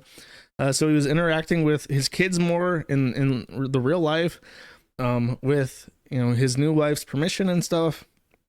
He was making money, and everything was going well, chat. Everything was laid out in front of him, and he had the opportunity to set things straight, to get rid of the tranny mods, to make the money, to rekindle his relationship with his family, and to move forward with his new wife and new daughter, chat. And he fucked. Wait, sorry, I meant to pause this. He fucked it all up.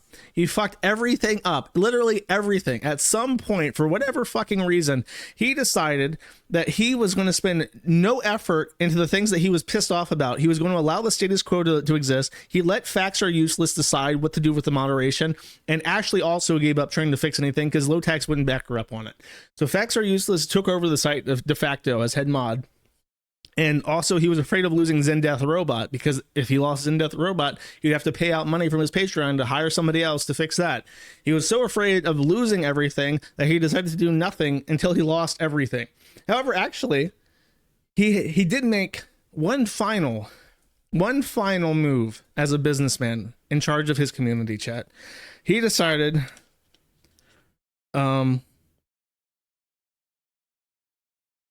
to take a business trip to Salt Lake City, Utah for a pitch.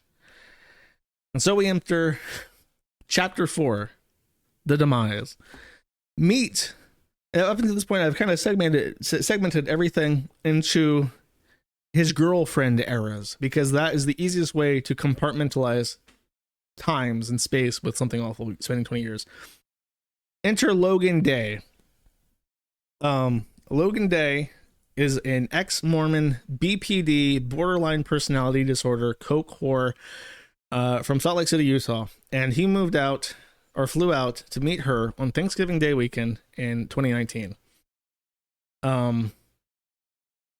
And his wife, Ashley, knew that it was a cheating thing. She found out somehow. She knew that he was leaving on Thanksgiving Day week to hang out with some whore in Salt Lake City, Utah, and it was not a mystery to her. So when he comes back to his home, he finds it empty. And he announces this on Facebook. So at this point, he's kind of withdrawn from the forum. He gave up on his ambitions of trying to fix anything. And he just publicly tanked his relationship with the only other person who ever tried to fix the site. He announces publicly on Facebook, what's the word for when you're in the middle of a divorce and you're out of town and then your wife steals $3,000 from your business checking account and disables her phone and takes a bunch of her clothes and her pets and your daughter and flees the state, even though she has no immigration papers or driver's license? Asking for myself. Even though he was married to Ashley, she was Canadian. She was an illegal immigrant to the United States, and he never filed for her adjustment of status inside the U.S. And then he says, fun new update. My wife and my daughter are, according to the police, somewhere in the area, but they cannot tell me where because if a woman claims to be afraid of a man and they don't require any evidence to do so, they can take your family members and hide for as long as they want. This is absolutely fucking insane. I've never threatened or laid a hand on my wife, yet all she has to do is claim she's afraid of me and is legally allowed in Missouri to stay hidden with certain organizations indefinitely. Not to sound like a red pill man going his own way, but it's absolutely insane that a woman can take your child away from you by just claiming she is scared without requiring any proof or evidence. This is absolutely fucked. So my man comes home from Salt Lake City. He just dipped his stick into crazy, and he's already immediately reaping the repercussions of it. The result of this was that his Patreon started to collapse. Immediately, he was losing about $1,000 a month from his Patreon because people, remember, this is the super woke crowd, and suddenly daddy is getting Me Too'd by his second wife. So things were not looking too good for him. Also, he was apparently cheating, though this remained denied. Let me get this right. This is also around the time that a text message leaks, and I want to say, I don't remember exactly when this was. I want to say this is around this time. This is in 2019. I want to say like April. Where was this?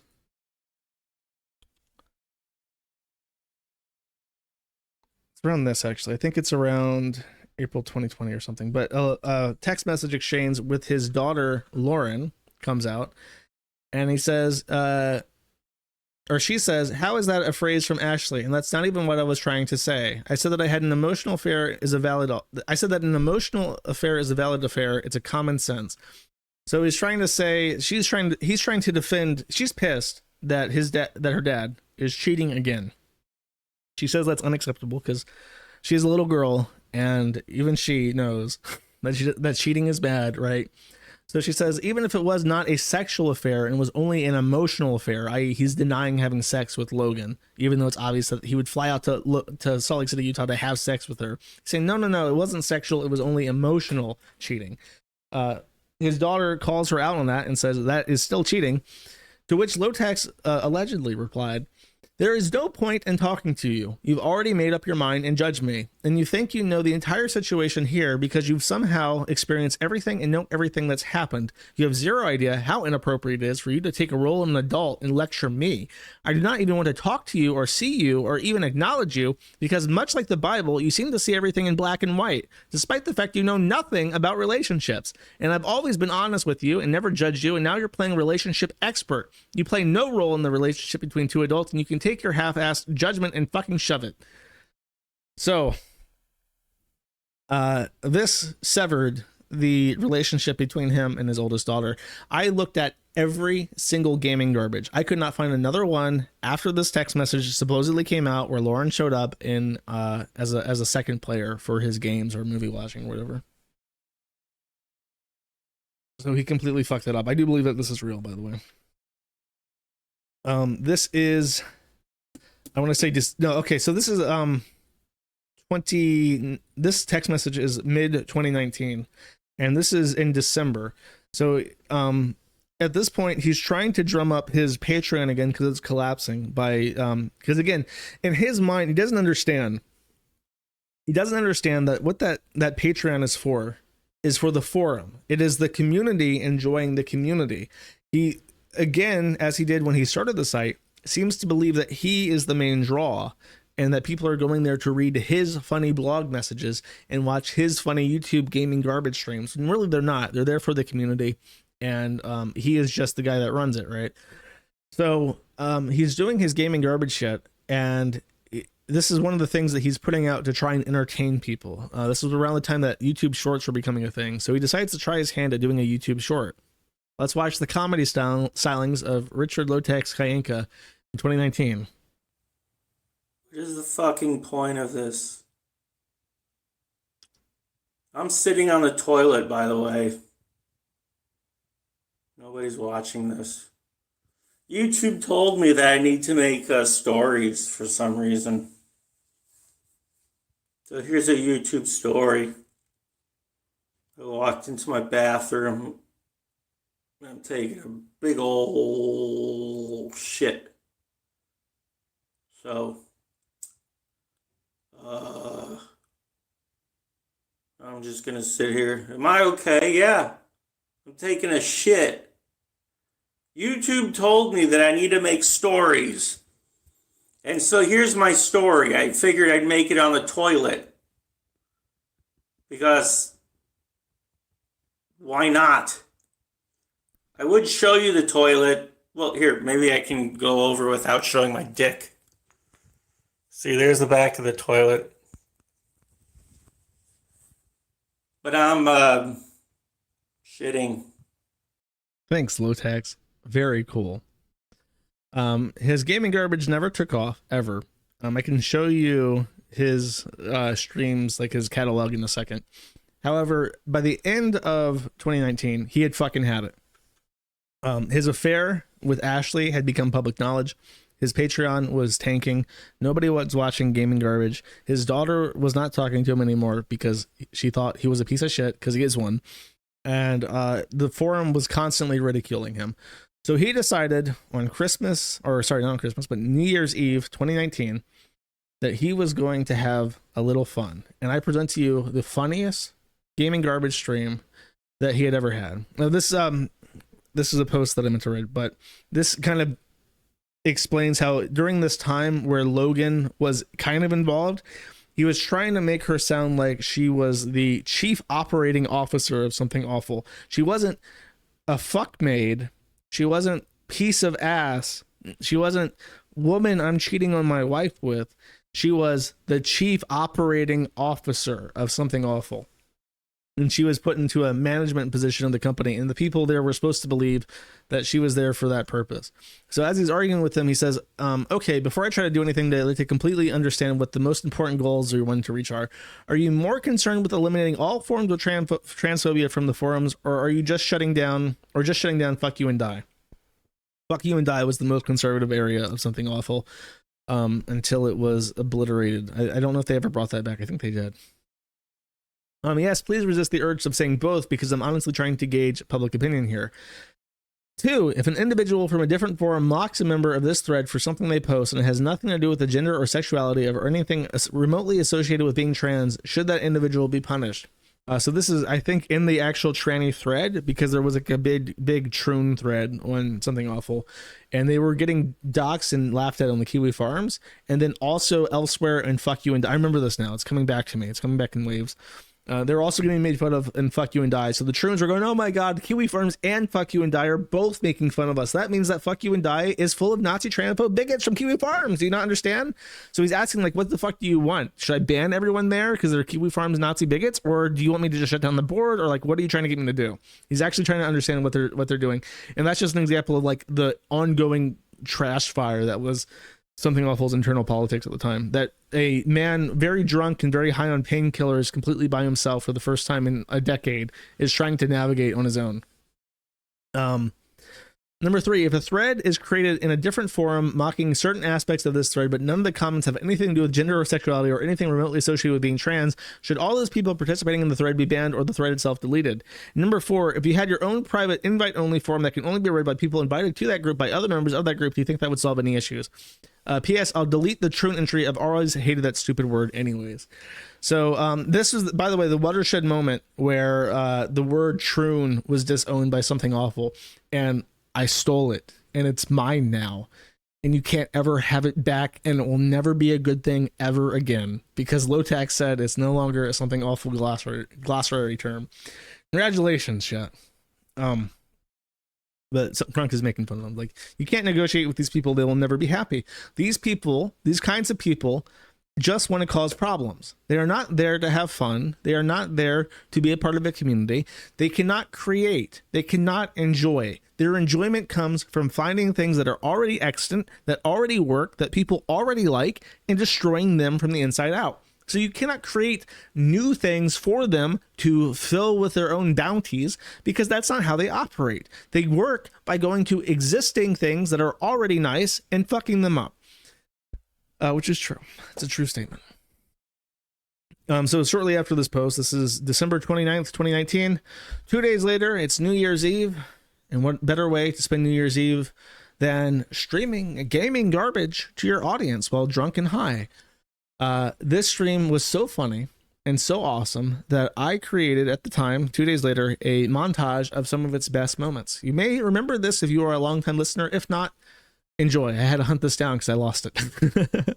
The people, it's so easy to tell the people from Kiwi Farms, because they're the ones who are constantly over analyzing everything in my life, because they do not have a life of, they don't have a life themselves. So they have to live through me. Live through me, Kiwi Farms. Bunch of retards. Yeah, I said retards. I mean, I've found trans people to be sexy. I've watched trans videos before. They're hot, by the way. Yes, my wife is in a shelter. My wife is in a battered woman's shelter, because apparently I'm a Nazi. Everybody here is a Nazi.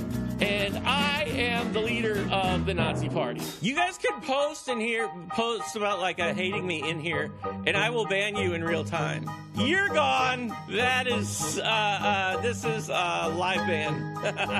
Oh, okay, this guy gets banned. Yep, getting rid of this guy. Wow! I haven't been drinking, so... Is this ban worthy? What do you guys think? I'm gonna leave this up to you. Okay, I'll get rid of this guy too, because he's just empty clothes. I'm violently transphobic now. I'm a transphobic Nazi. Live ban. Okay, this person goes absolutely having a meltdown. I'm going crazy here. Have you just thought about logging off, as funny as this shit is? No, this is actually entertaining. Nobody is telling me who the transphobes are. Everybody hates me.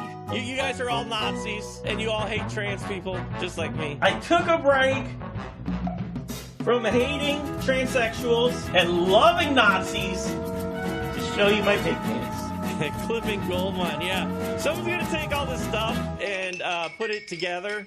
That will be cool. I can't wait for that. I just wanted to stream some video games, but instead I became Hitler. Back in the days when I used to just stream on Wednesday. Now I stream on Wednesday and Tuesday, in case you're curious. One of my finest works, if I do say so myself. I very, very, very fondly remember that stream. I watched it live, and it was a great time had by all, except for the goons, who were extremely upset that Papa Lowtax was having fun at their expense.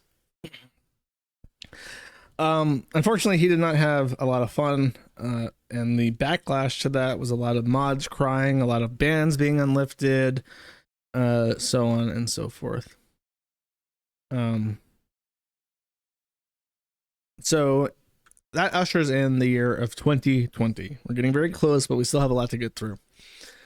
One of the things that happened immediately after the clock struck 12 on January 21st, 2020, Megan, who you may remember as the ex-wife, linked up with Ashley. So now Lowtax doesn't just have one baby mama after him. He's got two baby mamas working together. So Megan helps her set up a GoFundMe, because she is literally living in a battered woman's shelter. That's not a joke. She was in a shelter at the time because...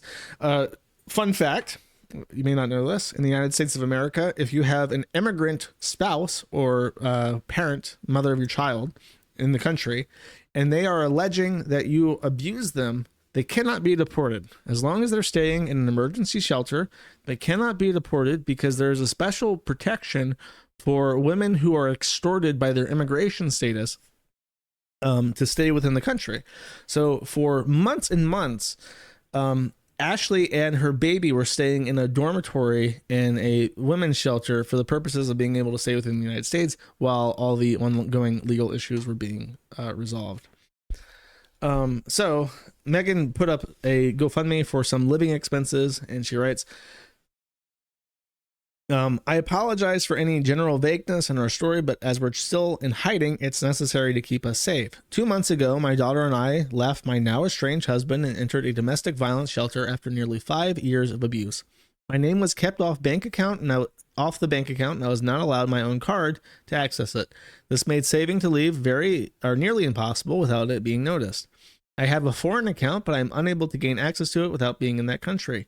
Due to my marriage, I was kept isolated. I have no parents or siblings. I am an immigrant who was halfway through my legal immigration process, and my undocumented status was, and still is, being used by my husband as a way to control and abuse me. I am currently working with a legal aid immigration lawyer to help me stay legally within the country under the Violence Against Women Act. My estranged husband has made public declarations about his intent to have me deported without our daughter, who is now 3.5. As of now, he is asking for full legal and physical custody of our daughter while also falsely accusing me of being violent and a danger to her in an attempt to flip the script. If he is successful in his efforts to deport me, I will be kept out of the country for 10 years without my daughter, and it is extremely unlikely he will make efforts for me to be part of her life given his vindictive behavior towards me now. If he wins this custodial fight and is successful in attempting to make false allegations, I will lose custody of her and be forced to have supervised visitation. Right now, I am in a very difficult position of having to ask for financial help because I am currently in a position of legal limbo, and am becoming fearful that he will follow through with his threats of having me charged with parental abduction, despite him knowing that we are in a shelter. I contacted legal aid this week. We left, and I am still proactively waiting to get an answer as to whether the board has approved taking on my divorce case. I would be endlessly grateful for any funds that could be used to help protect my daughter from this abusive behavior, and his attempts to keep her from me is another way of control, punish, and abuse me. Keeping her with me also protects her from the escalation of abuse towards her as she grows older. Anything donated would be used for potential legal fees if legal aid is ultimately denied. Decided that they will not take my case. Sorry, that is a mouthful. It's a very dense paragraph, so I didn't read that too well. She asked for $3,000. They very quickly raised $3,000, and the GoFundMe was closed. She did not accept more money than $3,000, and it appears that all the money from the GoFundMe went to the stated purpose of resolving the legal issues. This is the point to mention now that Carol, Lowtax's mother, was highly engaged in the lawfare against his baby mamas. As a lawyer who knows everybody in Missouri, where all these jurisdictions are taking place, she had a lot of sway and a lot of contacts and a lot of pull to make things as fucking awful as possible for everyone involved. She was very involved in making sure that these women did not get away with everything without fighting for it. Which is why when I talk about her, I say that she is a very cold, vindictive person, and that appears to be a thing that's shared by Lowtax.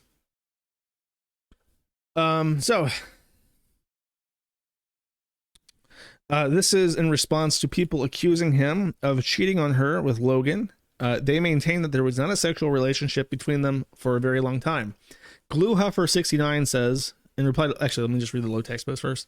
Lowtax says, everything that I've said so far was cleared by my lawyer, whereas her GoFundMe clearly has not. I did not blab like an idiot. I disclosed everything I could, then shut the fuck up when my lawyer told me to. You really do not know anything about what's going on here, so hold your insults after the legal action has been finished and I'm able to talk about the results. Bluehuffer69 asks, can we talk about your new girlfriend? Since she was on your live stream earlier and it's kind of official now instead of wink wink rumors. Will she be on tonight? It was cool seeing new stuff happen on the stream.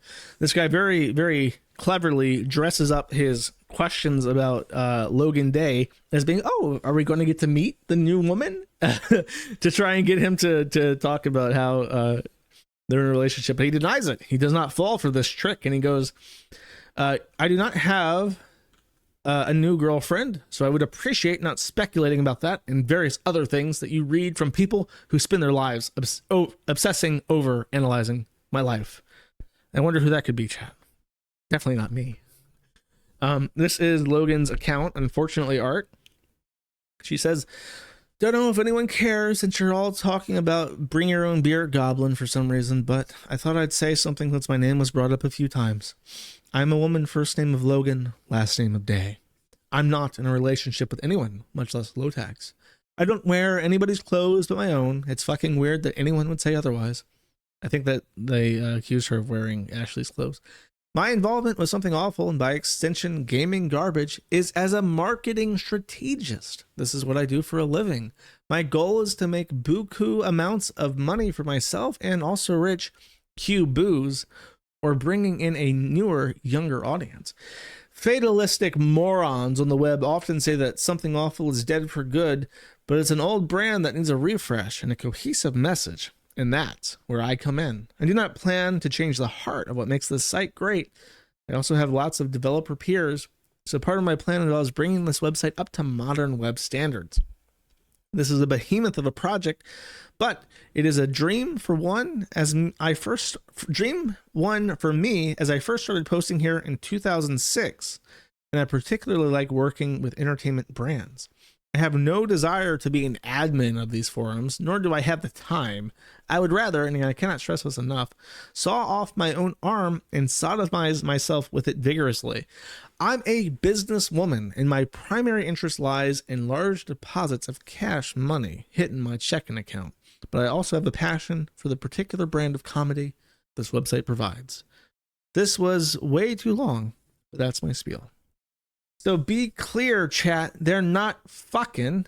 She's making a killing for him. They are partners in crime, chat, not partners sexually. That would be inappropriate. This is her showing up on the stream with alcohol, by the way. If you want to see the face of a man who just got caught fucking crazy, this is the face of a man who just got caught on live fucking crazy. Unfortunately, it was not in 4K. You get this resolution. I would prefer this moment be captured in 8K high quality drone footage, but this works. This is a very famous post made after the previous back and forth between Logan and people speculating about the relationship and her showing up on stream and him getting sued and so on and so forth. Tehran 1979 has a thought. He sits down and with 100% of his brain power comes up with a possible solution to Lowtax's problems. He says, I've given this a lot of thought and I want you to bear with me here, Lowtax. I think your entire situation in life could easily be solved by a genuine, honest-to-God suicide. I'll go over the pros and cons. Pros. Dead dad is better than emotionally abusive and manipulative living dad who can somehow manage to lose a public argument with the wife who is divorcing him despite the fact that you're the only one of the two who has ever talked about it publicly. 2.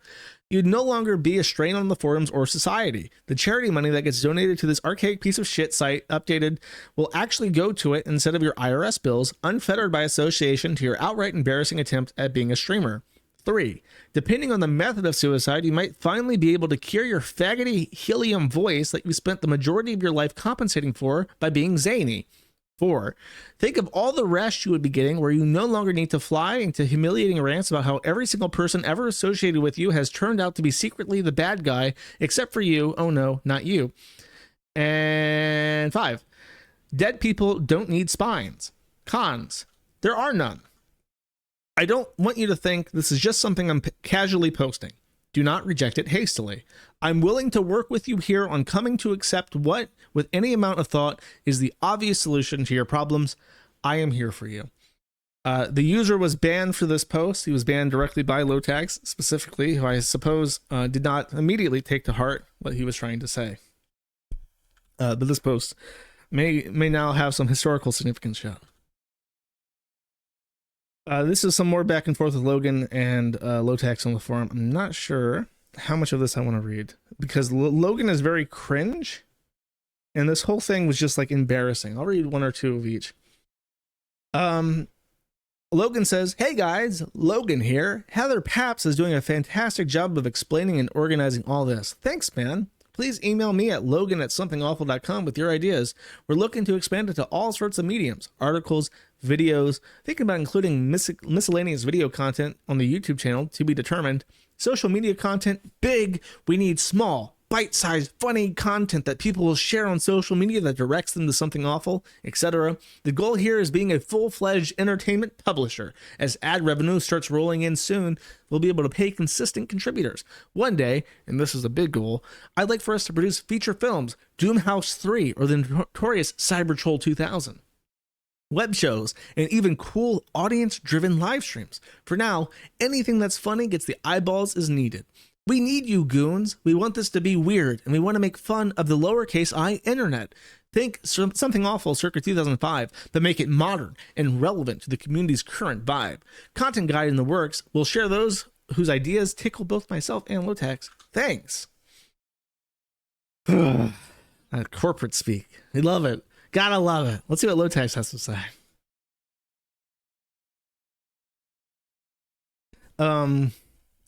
I bet she has a vision board. Oh, if only you knew. Lowtax says, "Jesus fucking Christ, you people are always looking for things to bitch about. I've always paid writers for the site. There have always been a 2-month trial period because I learned around 2002 or so that people would take money and disappear. By having a trial period, we are able to filter out people who are and who are not consistent and reliable and are interested in writing in a scheduled manner for something awful. It's literally been like this for 2 decades now. None of this will be affecting the forums. I know outrage and drama is really cool and great and helpful right now, and people are bitching for absolutely any reason to put down any plans we've had for the front page, but perhaps you don't recall the days when the forum users bitched about the money from the forums went to pay writers for the front page because the money was supposed to apparently go to the back to the forum because the purchasers did not read the front page. None of this shit affects any of you. None of this shit will change the forum in any way. This is all an attempt to at least bring some ad revenue from the front page, and I'm hiring people based on that exact same qualification standard I always have. Fucking lay off the dramatic hyperbole of unpaid labor and ads will save the site, because this shit is absolutely primarily targeted to a completely different section of the site, one you do not interact with, and one that generates nearly zero income. Compare any front page article on Something Awful to any article on CNN or Vice or whatever, count the number of ads we display here compared to them, then feel free to fuck off with your retarded pedantry and pointless bitching. It's generally how we handled a lot of criticism. So their plans in general, to sum this up, was that they were going to start pulling in free writers from the forum, publish their work, and then find a way to make ad revenue off of that. And Lowtax later revealed in, I don't know when this was. Do I have a note for that?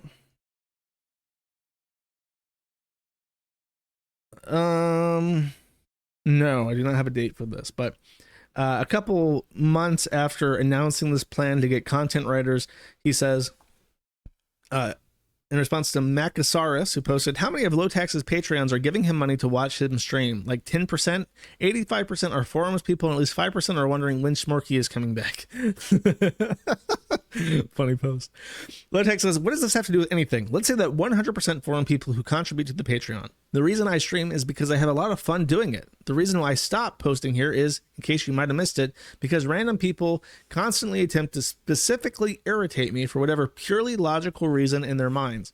I don't enjoy dealing with the hostility and passive aggressive shit. Like even the crap y'all are giving Logan. How does any of what she could do affect you in any way? I still run the place. I still make all final decisions. I'm not going to agree to something I don't believe in, and there are zero plans for anything to intersect with the forum or affect them. She's volunteering her work for branding and front page stuff. If the shit doesn't work out, then it doesn't work out. Nothing lost. Doesn't affect any of you at all anyway." And he adds, "If any of you have emailed me regarding the front page brand integration and donating your free time to help generate more revenue through there, I apologize, as I apparently missed your email. To the best of my knowledge, I have never received a single offer, particularly from the people in this thread ripping on somebody who hasn't even started working on anything front page related yet." So he received from his community, in response to the sweeping changes that Logan Day wanted to make to the front page of Something Awful to make it a relevant website in 2016, or what fucking year is this? 2020. Oh, geez. Despite her plans, nobody stepped up to the plate. Nobody lifted a single pinky finger to help poor Logan and Lowtax accomplish their well thought out vision that definitely didn't happen after they had sex to justify them meeting in the first place without it being cheating on Ashley, who was somebody that the forum maybe didn't 100% like, but at least liked a lot more than Logan Day.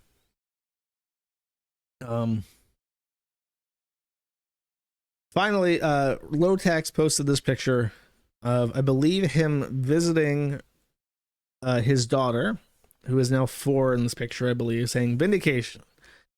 And as far as I'm aware, this is the last picture of the third daughter. I don't even know her name. I apologize.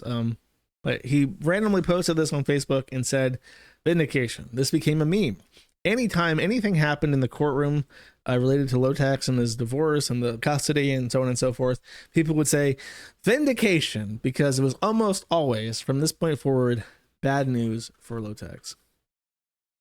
For instance, speaking of bad news, the court decided, because this was a complex custody case, that there needed to be a guardian ad litem. What is a guardian ad litem, you may ask me, chat? A guardian ad litem is a court-appointed representative for the interests of the child. You have parent A and parent B. They are upset over something. They are suing each other. There is a child in the mix. Well, how do you know to trust parent A or parent B? Sometimes you can't. Sometimes they may have conflicting interests, and the child is a linchpin to both of their legal arguments, and nobody can be trusted to be 100% representing the interests of the child. That is when the court will step in and say, we need to have a guardian ad litem who will make decisions, legal decisions for the child on behalf of the court that the child cannot make by themselves in the interest of the child that neither parent can be trusted with. Fun fact, guardian ad litems are not free. And when a guardian ad litem is appointed, somebody's going to be paying for one.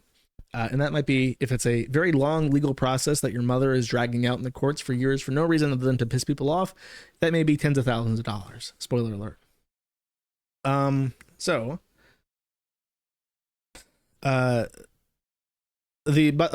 point of showing this post, by the way, was that the guardian ad litem was named Dana Outlaw, which is one of the most awesome fucking names for a attorney ever. It's like a name that's meant to be branding. Like, you're supposed to go by Outlaw Esquire. That's just cool. Anyways, Dana was representing the child, and meanwhile, at the tax mansion, Lowtax apparently was having a good old time with his current BPD side piece, who one day decided to announce on Facebook, not on one day in particular, by the way, on June 2020, announced to the world, got backhanded onto the ground and feared for my safety due to a literal grown man standing over me, but still sleeping in a hotel despite qualifying as a tenant under Missouri law. Anyway, we'll talk to a lawyer in the morning. Good night, ZZZ. People reply saying, what the fuck? Are you okay? I'm sorry someone did that to you. Oh no, please stay safe, Logan. The community would not survive without you. That's funny. Corey says, are you doing, Corey says, are you doing okay? Make sure to take a note, video or otherwise, of what happened. Anything is still fresh in your mind. Blah, blah, blah. So this began the absolute total and utter destruction of Lowtax. It is now 2020. We are in the swing of believe all women, hashtag, Me Too, all that shit. And Something Awful is the most woke place on the planet. And now at this point, Lowtax doesn't deserve any benefit of a doubt. This is like the third woman in his life that has accused him of being physically violent towards them. However, Logan is special. Logan is a special kind of really annoying. The day after she posted this, she decided to join the Kiwi Farms and elucidate to everyone what actually happened. I want to point out, this is her picture. This is her account. She made this herself. And the username is Mormon BPD Coke Whore. She picked that name by herself. And to the point where when I verified her account as belonging to her, I made special note that she picked her own name, because otherwise it would seem like I'm being a dickhead. And no, that was not me. That was her. So don't even try. Let's read this. Hey guys, it's Bogan Lay, young lady here, using my favorite pseudonym you gifted me. It's funny, you guys have a good time, clearly. Even though neither of the three elements of my username apply in any way, I still think it's the best username I've ever been gifted. Thank you. Hope you are somewhat pleasant about my presence here, but I'm no stranger to what this forum is about. There's only so many ways you can call me plastic or crazy, plastic surgery, ugly, and a useless amount of space, and you people have just about covered the brunt of that entirely from what I still read this way back when post 18 Gen Z wasn't doing slutty dances on video. My question for you is this a date night activity with your lovers to post hateful things on these forums? If not, definitely live stream your attempts. I'm sure it would be very sexy with lots of hot bods. You all have hot bods, right? That's how you're so readily able to pass judgment, right? Of course. Please do post your beach bods, lads, and we harlots will be able to rate you. Just know, hermanos, I rate for pizzazz. Do a Fortnite dance, boys, and I'll give you a good score, kissy face. Anyways, I've been instructed not to post here ever under any circumstances, but since my dog shit leaked out, I might as well address it. Last night, I had a severe panic attack. I received news that my dear maternal grandmother had passed away suddenly, and I was distraught. Unfortunately, I was all alone upstairs, and I went downstairs to try and rouse Rich from his peaceful doze. He's a very peaceful person, always has been. Unfortunately, when I rose him, I was way too forceful in my hysteria, and he mistook my rousing as slamming him on his cervical disc, which are central points of pain. That was not at all intentional, and I would never purposefully harm a person. Anybody who has ever known me has known that I am not a violent person, but he felt unsafe, which is deeply unfortunate, and I certainly don't blame him since he was roused awake very suddenly. Now, the period in which I felt I had been backhanded, this was unfortunately my word to describe it, was actually explained to me afterward that Rich had awoken after my rousing him and attempted to stand upright on sweaty toes. And he fell into the desk near the side of the wall, thereby sending me falling onto the ground below. I mistook it as being an action of malice against me, but when we revised the events, it was clear that I hadn't fully understood the events due to my panic attack. Thank God for Ativan from my psychiatrist. I'm so grateful. And I'm grateful for Rich for patiently explaining the events that my panic mind couldn't interpret in a state of profound grief. I was irresponsible to awaken Rich when he was sleeping, even though I needed support. In my panic, my memory was hazy, and I accused him of intentionally hurting me when he could do nothing of the sort.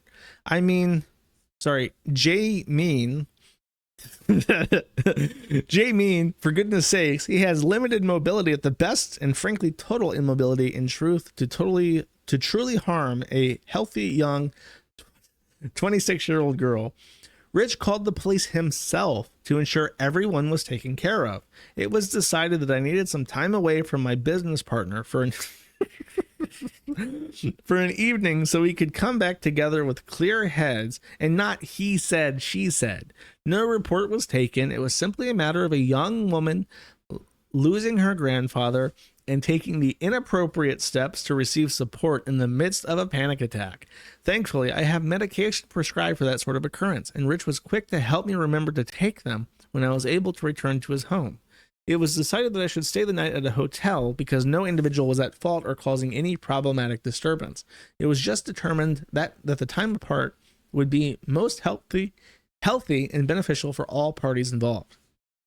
Rich acted completely honorably. I was the dingus in this situation.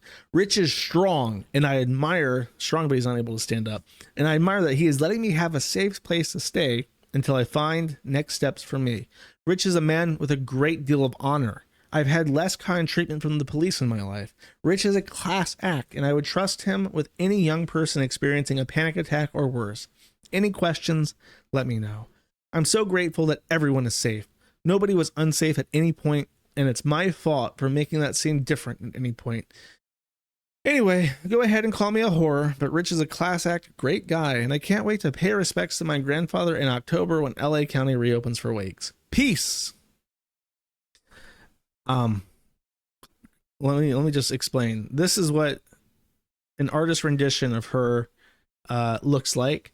My poor Logan Day stumbles down into the opium dungeon that Lowtax resides in, laying peacefully as a man can lay, like a vampire in a coffin.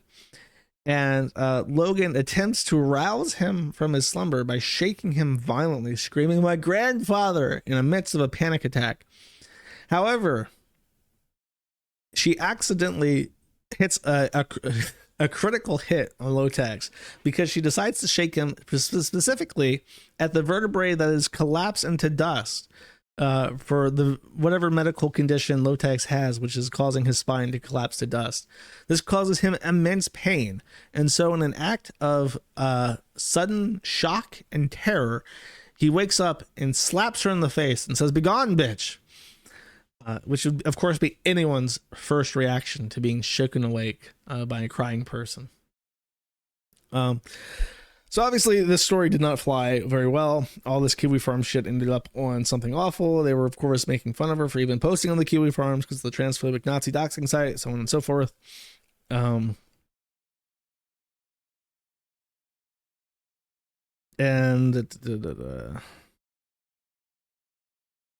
At this point, his Patreon collapses to $700. For whatever reason, the whole divorce saga with Ashley did not cause his Patreon to collapse. It instead was Logan Day and the slap that finally got people to like unsubscribe from his Patreon. And I really don't know why. It's bizarre because Ashley was so much more likable and like a real person, and Logan was like insane. So her whole shtick, why that got people to unsubscribe, I really don't know. However, it was very coordinated, and it accomplished the desired results. What happened is that Lowtax sold Something Awful. There was a moderator on the board called Jeffrey of Yazpaz, which I don't remember the fucking acronym, but Jeffrey was allegedly a crypto millionaire. And so he was able to buy Something Awful for about $400,000, which is the amount that came out later. And Lowtax was finally and completely divorced from Something Awful. Logan Day had a conversation with me, and I'm going to re-upload this to my site because I think that it's gone now. And I just kind of like had her walk through her line of events and her story, and she was very unconvincing, and she had a very manipulative way of speaking that did not work on me, and it was very obvious that it wasn't working with me because she would swing between different emotions very quickly to try and compel me to sympathize with her. And I don't remember it too well, but that was after Something Awful was sold anyway, so at that point it didn't matter. This was his announcement that he had sold Something Awful. He says, "Serious post. I just shook hands and agreed to the exclusive sale of Something Awful and all its assets. If you're screen capping this, it's because 2 weeks ago, an extremely vocal group of forum users went ballistic and stirred up so much shit by publicly lying about me that eventually a large portion of Something Awful's users and moderators threatened to mass migrate off-site. Why? Because a blackout drunk bipolar woman had accused me of hitting her while I was bedridden and waiting for an epidural. I had degenerative disc disease, and it was to ease the pain of a collapsed disc in my neck, pushing up against a nerve and rendering my body randomly useless but constantly in pain. Since then, this woman has tried to block me out of my own website, change the contact information of our ad revenue to her name, and avoid my blocks on her phone and text by getting a new number. I have included a sample of the shit she sends me. This is a woman people felt was trustworthy enough to believe and fight for. I would like to thank the countless people who have stood silently by my side during this ridiculous ordeal. And I'd like to say great job of being completely gullible tools to the people who did not. You're a bunch of dense-ass motherfuckers who believe the following text messages are from a credible and reliable source. GG, next map in my life." Next map is a Quake 2 engine reference, I believe. This was my conversation. I'm going to go pull this up. I'm not going to play it. It's a conversation with Logan Day, July 17th, 2020, which is right after he sold the forum. And Logan Day had one final message for the internet. So I'm still alive, much to certain people's chagrin. But I wanted to update about this 1-a-day calendar that I have. And it's absolutely amazing. It's wisdom from the universe every morning. And so I flipped it over this morning, and this is what I saw.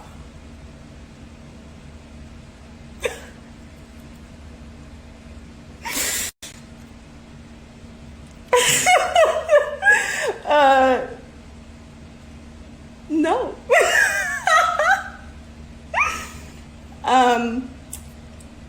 Fuck off. I will never log off. And, see you tomorrow, bitches. And then she logged off and disappeared, and nobody's heard from her ever since. I think she realized after my interview with her that people wouldn't rally around her as like a great feminist icon or forum entrepreneur or some shit. And as far as I know, she's completely fucked off.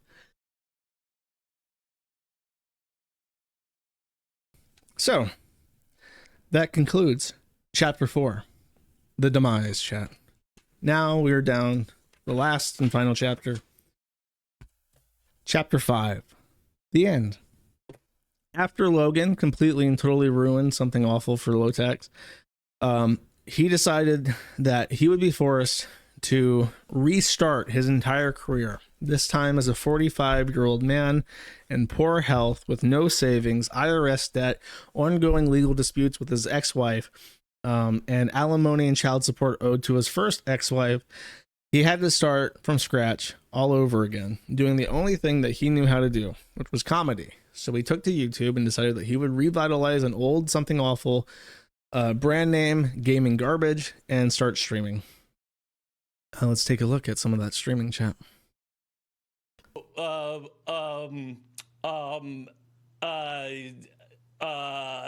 I can't say or do things or I get in trouble. I'm sure you can go to Twitter and there's like 1,000 people saying about how evil I am and all the terrible things that I've done. So you can go just like fucking look it up there. But I would like to point out that what I am drinking here is an energy drink, completely non-alcoholic, because I don't drink alcohol.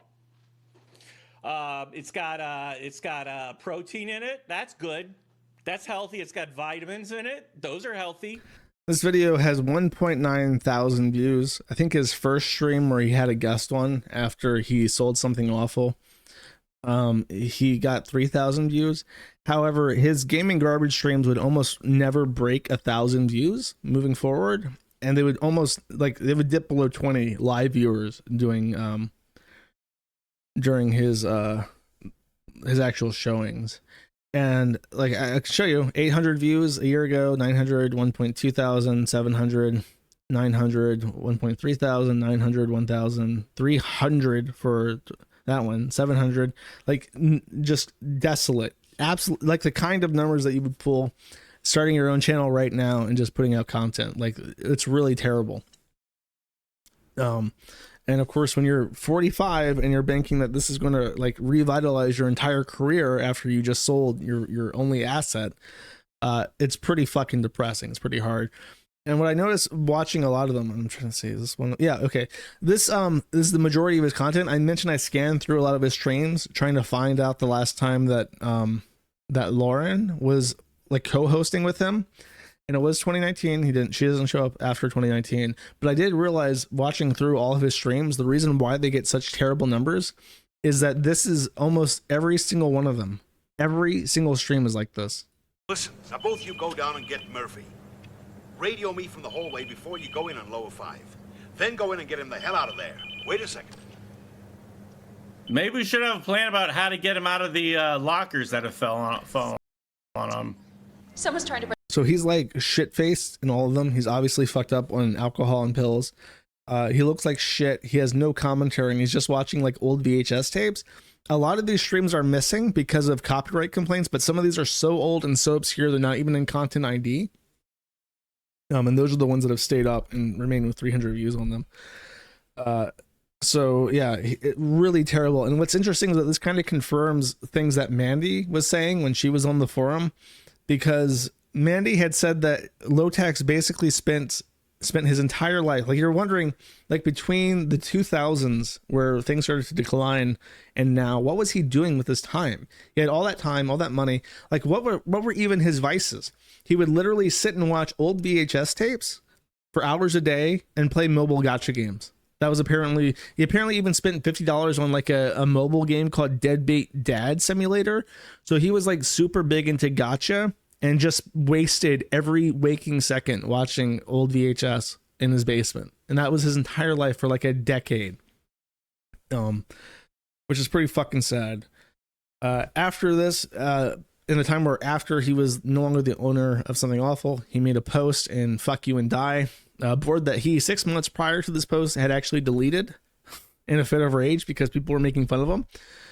People say, don't post here. Get the fuck out. Nothing much. I'm trying to decide which is more powerful, punches or kicks. My wife is a little mouthy today. No av is fail, because I think they took his avatar. His avatar used to be a dancing pig. I think, but I don't have that. Declaring the wife as a threat to national security and taking appropriate measures domestically. No neggy vibes, please, mate. We're having a proper laugh at the moment. Wow, really? Beacock. Welcome to the Nazi subforum, Lowtax, or at least that's what you said about the subforum. I never really thought so. Get out. This is a really, really famous meme. That frog is kind of like a mascot for Something Awful, and apparently it came from a porn game or something. Just flirting with my Nazi friends. You called us Nazis, you gay bitch. I want to do the Bane backbreaker move on you 1,000 times or until your soul leaves your body. Nobody wants you here, pussy. Go hide behind mommy like you usually do. Anyways, there's a pin thread for this. Beacock, remove this filth. Bump for visibility. See y'all there. Calling the wife a Nazi so I can punch her. I'm coming for you, bitch. So this was the welcome he got back on Something Awful. After 20 years of running the place, it was very clear that the users of Something Awful were done with him. And indeed, Jeffrey of Yazpaz, who had bought the site from him for $400,000, eventually decided to make a little bit of that money back by auctioning the rights of banning him. The winning bid was by Skyle 3 Laser, who decided to ban him with this as the ban reason. Round one, here we go. We may get a bit of a feeling out process at first.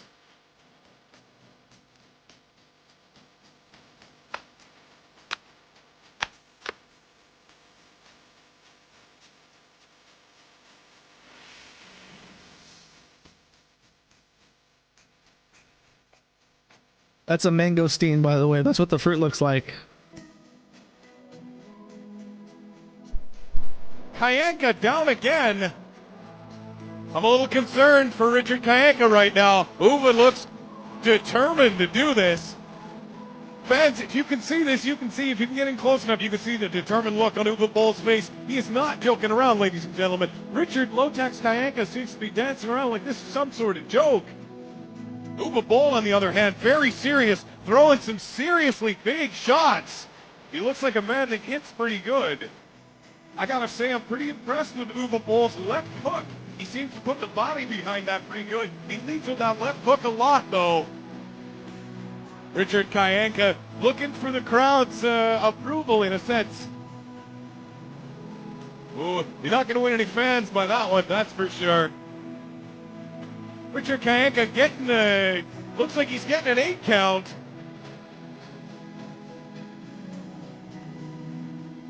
Is he going to get up? He's up. Is he ready to fight? He's going to fight some more. They're back at it again. Uva leads with that left hand again, but he can't throw that right because by the time he throws it, Kayanka's down on the canvas. Oh, there's a big right hand. Oh, good left jab followed by the big right hand. Put Richard Kayanka down. 6, 7, 8, 9. That's it, ladies and gentlemen. That fight is over. Uva Bull, your winner. Pretty good start for Uva Bull. I'm pretty impressed with that left hook of his. He's got a pretty heavy punch. He seems to know what he's doing pretty good. was actually the end of the round. I'm not sure what's like we're going to go another round. I think we're going 3 rounds regardless, ladies and gentlemen. Here we are live from the Edgewater stage, the Plaza Nation, on wavelength.com. We're in between. Oh no, that fight is over, ladies and gentlemen. It doesn't look like Richard Lowtax Dianca is going to be coming out of his corner to fight. No, Richard Lowtax Dianca has had it after being hit by that big left hook of Uwe Boll. He's decided he's had enough. And then it ends abruptly. The last thing worth mentioning, this took place in March of 2021, I want to say. In October 2021, he finally accepted a plea deal, or sorry, in 2020. I'm jumping around. So March is when the ban happened, but the last thing that happened in October was he accepted a plea deal in regards to the Logan domestic abuse thing, where he paid $164. And so the Logan issue was finally and totally resolved forever. Now, I suppose I'll hide that and get around to it. We enter into 2022. 2022. This is the last year. This is the last half of the last page of my notebook. I should kind of contextualize what's happened now. Lowtax enters 2022 alone, and divorced men have an issue where they basically need mommy GF. Married men seem to lose the capacity to take care for themselves, which is why every divorced man typically tries to remarry as soon as possible. So Lowtax is now in a poor physical condition with an actual physical addiction. He has no money. He has no career prospects. His comedy live streaming thing was a complete failure. His daughter doesn't talk to him. I didn't even mention, but like all of his money, he didn't pay taxes, so the IRS was after him. I think he sold his house. I think that he sold his house in 2019. I forgot to mention that. He had been leasing a vehicle, so like he had a GT or some shit. He had like a sports car that he was leasing, and now he's in a rental with a rental vehicle, $0 in the bank, alimony, child support, another child support, tens of thousands of dollars of court fees. That $400,000 from Jeffrey of Yazpas went immediately. He was already out of that by this point. In fact, in this, I'll mention this in a second, but I'll save that. I'll continue. He wakes up in February 2022. He's bleeding out of his head. Nobody knows why. He never explained it, but it might be because of vascular atrophy or peripheral nerve damage. This is a symptom of drug addiction, especially opioids, I believe. He says, if anyone wants to witness the physical effects of peripheral nerve damage, I have a photo for my foot right now. That looks like fucking gout. If you're only listening, it's like dark red and brown. His feet look absolutely awful. He's literally rotting away. And then in April 2022, he announces that it's pretty cool that during a divorce, your ex can file a temporary restraining order prohibiting you from accessing the money in your business bank account when she had no involvement with the business and was created 17 years before meeting her. Her attorney froze his assets through an injunction through the court because it was alleged that he was spending all the money that he had to avoid paying Ashley any of it during the divorce. This was a true statement. Which is what I was kind of holding back when discussing, because I wanted to show you this. All that money from Jeffrey was gone. All the money that he had made from something awful was gone, and he had literally nothing to show for it. At this point in time, Lowtax had nothing. It would be like if you dropped a random person into the body of a 45-year-old man who bleeds from his head and whose feet are about to be chopped off, and you did not give them any assets or anything to go along with. This is from that month, and I believe this is after the injunction was filed. So it's like I don't want to use that term, but yeah, I was canceled, and I had to sell my site, and so because of things that happened. And this was during my divorce, which is still going on thanks to COVID, because it takes forever to get a fucking court date now. And so everything keeps getting pushed back. I've been trying to get a divorce since fucking November of Not last November, but the November before then is when I filed. And so I've been, I sold my business, and now the claim is being made by my ex that since I earned that money from the business I was forced to sell due to people spreading lies that were proven to be false and were celebrated by that party, which also helped spread the lies, I may add, that they are entitled to my business sale, which is not necessarily true due to the fact that I began the business in 1999 and the individual had absolutely no participation with my business. But it's okay. We're still arguing in court. We're still paying lawyers. I'm still paying a guardian ad litem. One guardian ad litem I've already paid $15,000 to. So yeah, it's a lot of fun. And I found out that the guardian ad litem apparently I owed them another $5,000, which they never told me about, and so they tried to garnish my wages. And I'm like, I don't get paid.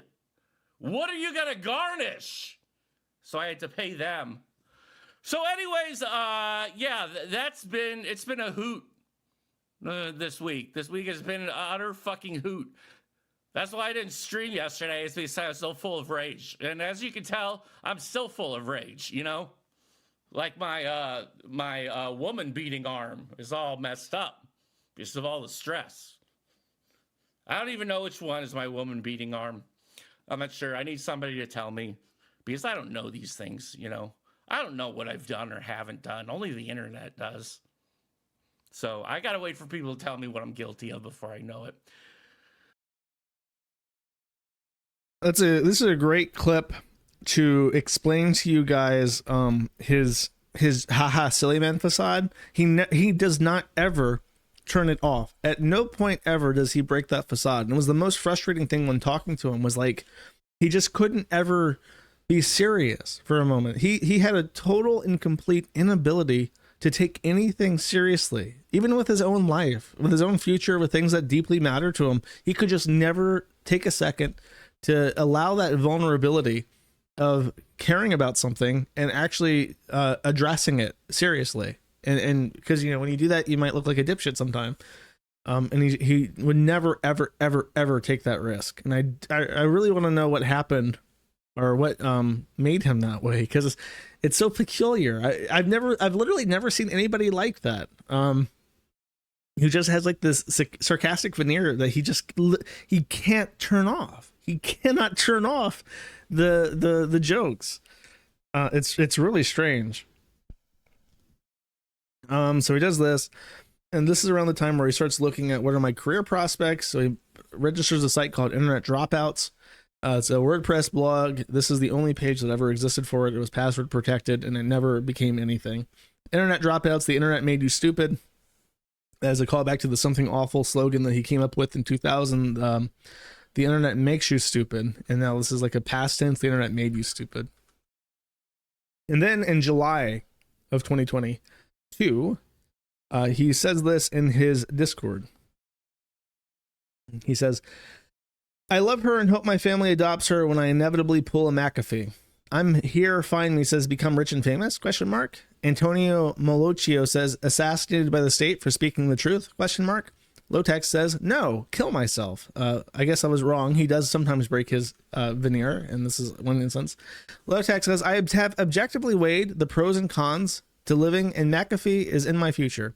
I'm here, find me, says maybe spend a few years on the lam for tax evasion first, really get into the character. Lowtax says I've already done that. I'm like 5 years behind on taxes, and I have no way to pay for it since I lost my job to a lying bitch. So I'm going to live it up and end it, go out happy. Life is stupid and gay anyways. Wonderbal says, don't be a goblin. Work with the IRS on payments to get out of actionable status and move forward. Your capital is creativity, and you have an infinite amount of that, and we're all jealous of. That we're all jealous of, which is a really, really suck-ass statement, but I guess he really wants to help here. Lowtax says, P.S. Don't try to talk me out of suicide. I'm tired of this world, and I'm Job 2.0. Nah, just accept it, my dude. I'm here finally says, you could seek asylum in Russia. They'll see past your internet terrorisms. Lowtax says, hats. Vulnerable says, if you kill yourself, I will throw a chessboard at everyone you love. Lowtax says, I've been debating if I should live stream it or not. That might fuck people up, but it probably won't happen until next week or the one after. It's like, objectively, what's the point of life? To survive as long as we can. What kind of world is that? Life does have meaning. The issue is that you have to find the meaning. You might live for your children. You might live because you're proud of what you make and what you create each day. You might live just because you enjoy it. You really have to decide. And as funny as it is that Lowtax compares himself to Job because of how much he hates Christianity, he really doesn't learn the moral of the story of Job, which is that you don't really understand why things happen in life and you just have to move forward. And sometimes they work out in the end. That's what the divine, the message about divine providence and shit is in Job. It's a very old story, and he doesn't really seem to understand it. He just seems to think that Job is a story about how bad things happen, and therefore you should just kill yourself, because what's the fucking point anyways? Which is absolutely positively not what Job is about. But Lowtax couldn't see any of this. If he wasn't being immediately gratified by his current situation, then there's literally no point to survive, because what else are you going to do? Lady Ambien decided to post to the something awful about some stuff in October of that year. Lady Ambien says, in regards to Big Bad Steve, saying, we can see from the pic that Lowtax is not doing well financially. He can't afford a complete couch, a table to put his printer on, or even a book for his Wonderwall. I wonder if he's still addicted to premium cookies by mail order. There was a big joke that I completely forgot to mention somehow, where Lowtax was desperately addicted to Goldbelly pies, and he would order like $70 cookies from the internet to be delivered to his house for some reason. And that was also a big meme. Lady Ambien says he's doing just fine. That is the basement of the 3-bedroom home he rents and is fully refurbished with brand new things. And no, he has moved from cookies to women. This is a hint at something that will be discovered here in a second. Oh, you guys don't understand the cookie thing? It's a website called Goldbelly, and it's kind of like an Etsy, I think, for like bakeries in the United States. And they're like gourmet baked goods. And you wonder why Lowtax got fat. He got fat because he would drink wine, pop Ambien or opiates, and then also order a $70 pie from the internet. And that was like his thing. He talked about this a lot for whatever reason. Lady Ambien says, or in reply to, why doesn't he buy both so women can deliver the cookies? And she says he should. He would be saving money versus blowing as much as possible at all times. She's very salty because she has a sneaking suspicion that somebody is spending a lot of money very quickly to specifically make sure that she would not get any of that in the divorce settlement. This is also important because in the streams you can see that he's in that shitty room. She is alleging that he is deliberately trying to live in the shittiest way possible in live stream to ramp up pity points. Heath posting, are his medical troubles as legitimate as he made them out to be? Obviously, we know he ended up in the hospital, but he got a pretty big outpouring of support from the dead gay forums on account of that.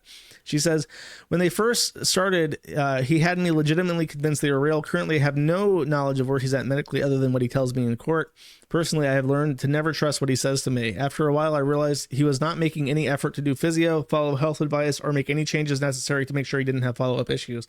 During our time married, he wanted to lay in bed downstairs day and night, either sleeping, watching movies, or on his phone, and to only leave the house to wash his car or go out to the restaurant by himself. I'm not a doctor, so I cannot reliably say if he's injured or not anymore, but if he is, he did not do a single thing during our time together to make it so the surgery would help any condition that existed. Ghost Leviathan says, that thing is that is legitimately impossible to tell whether he's lying about his medical conditions or at least partly truthful, driving irresponsibly regardless of them both, because both seem perfectly plausible. She responds to that it's possible to tell with pain. You have to stop and consider whose mouth it comes from. So she's saying he's probably exaggerating. As regards to that, this is the big one. Stex T says Lowtax should sublease to pornographers. They're always looking for unnervingly empty McMansions to shoot in. Lady Ambien says, what if I told you these sort of pictures existed and he was the photographer? Couldn't understand out why I was allowed to take the couch in the divorce with no resistance, but then I figured out when I saw a photo of a professional posing in our old house online.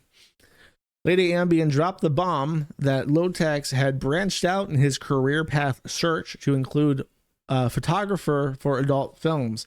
And when she said this, people began to scour the internet for proof that this was a thing and discovered Alyssa Love from Kansas City, Missouri. If you don't know, TS for rent means transsexual for rent.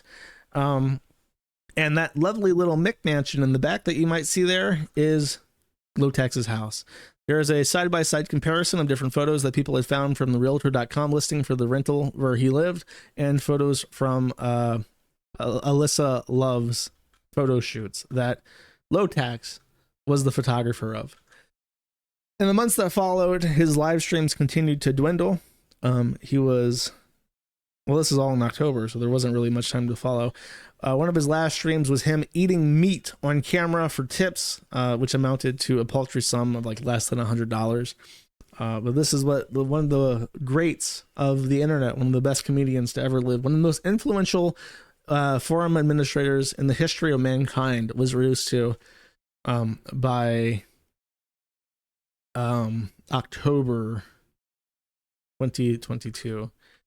And then finally, in November 2022, he did a... Ooh, I fucked up my thing somehow. He did a... I have no idea what I clicked. He was going to do a charity stream, supposedly. But this video, because it was just him watching fucking clips from VHS again, was claimed by Fox. However, I found out in my search that there was a teaser for this live stream, and I'll just let it speak for itself.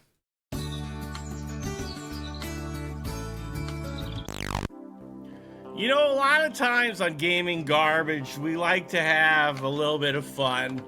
You know, we play some game. Well, I play some games to have a little bit of fun, but sometimes we get a little serious here on Gaming Garbage. And I'd like to introduce to you Scotty. And we're having a fundraiser today.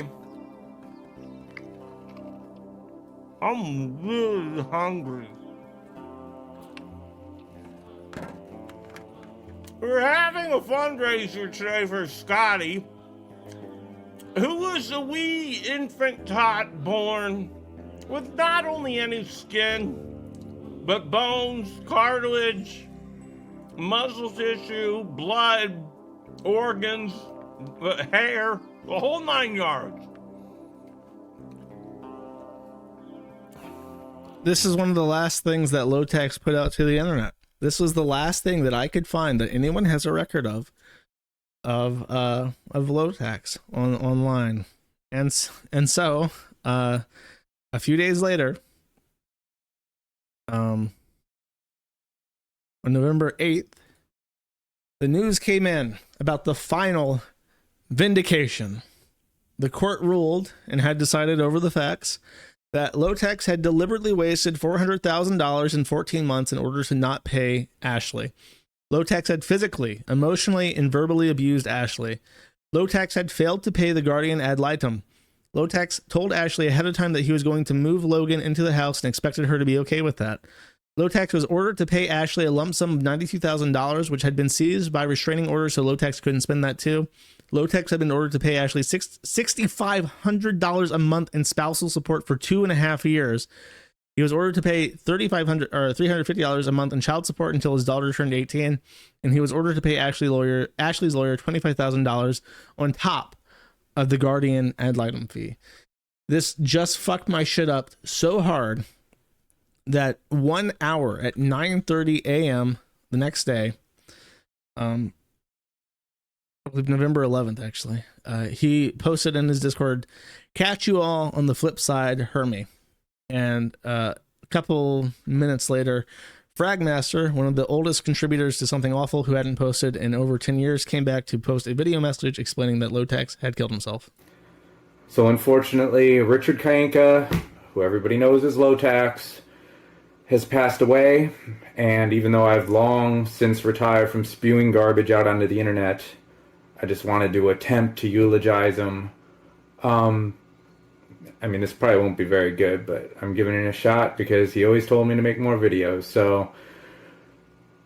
So given recent history and the fact that he's primarily known for a site called Something Awful, I wouldn't be surprised if there's a lot of negativity and offensive jokes, and you'd probably think a lot of the jokes were funny, but a lot of that stuff just heaped on the internet, you know, with the news of his passing. But, you know, perhaps hypocritically, I like to focus on the positive.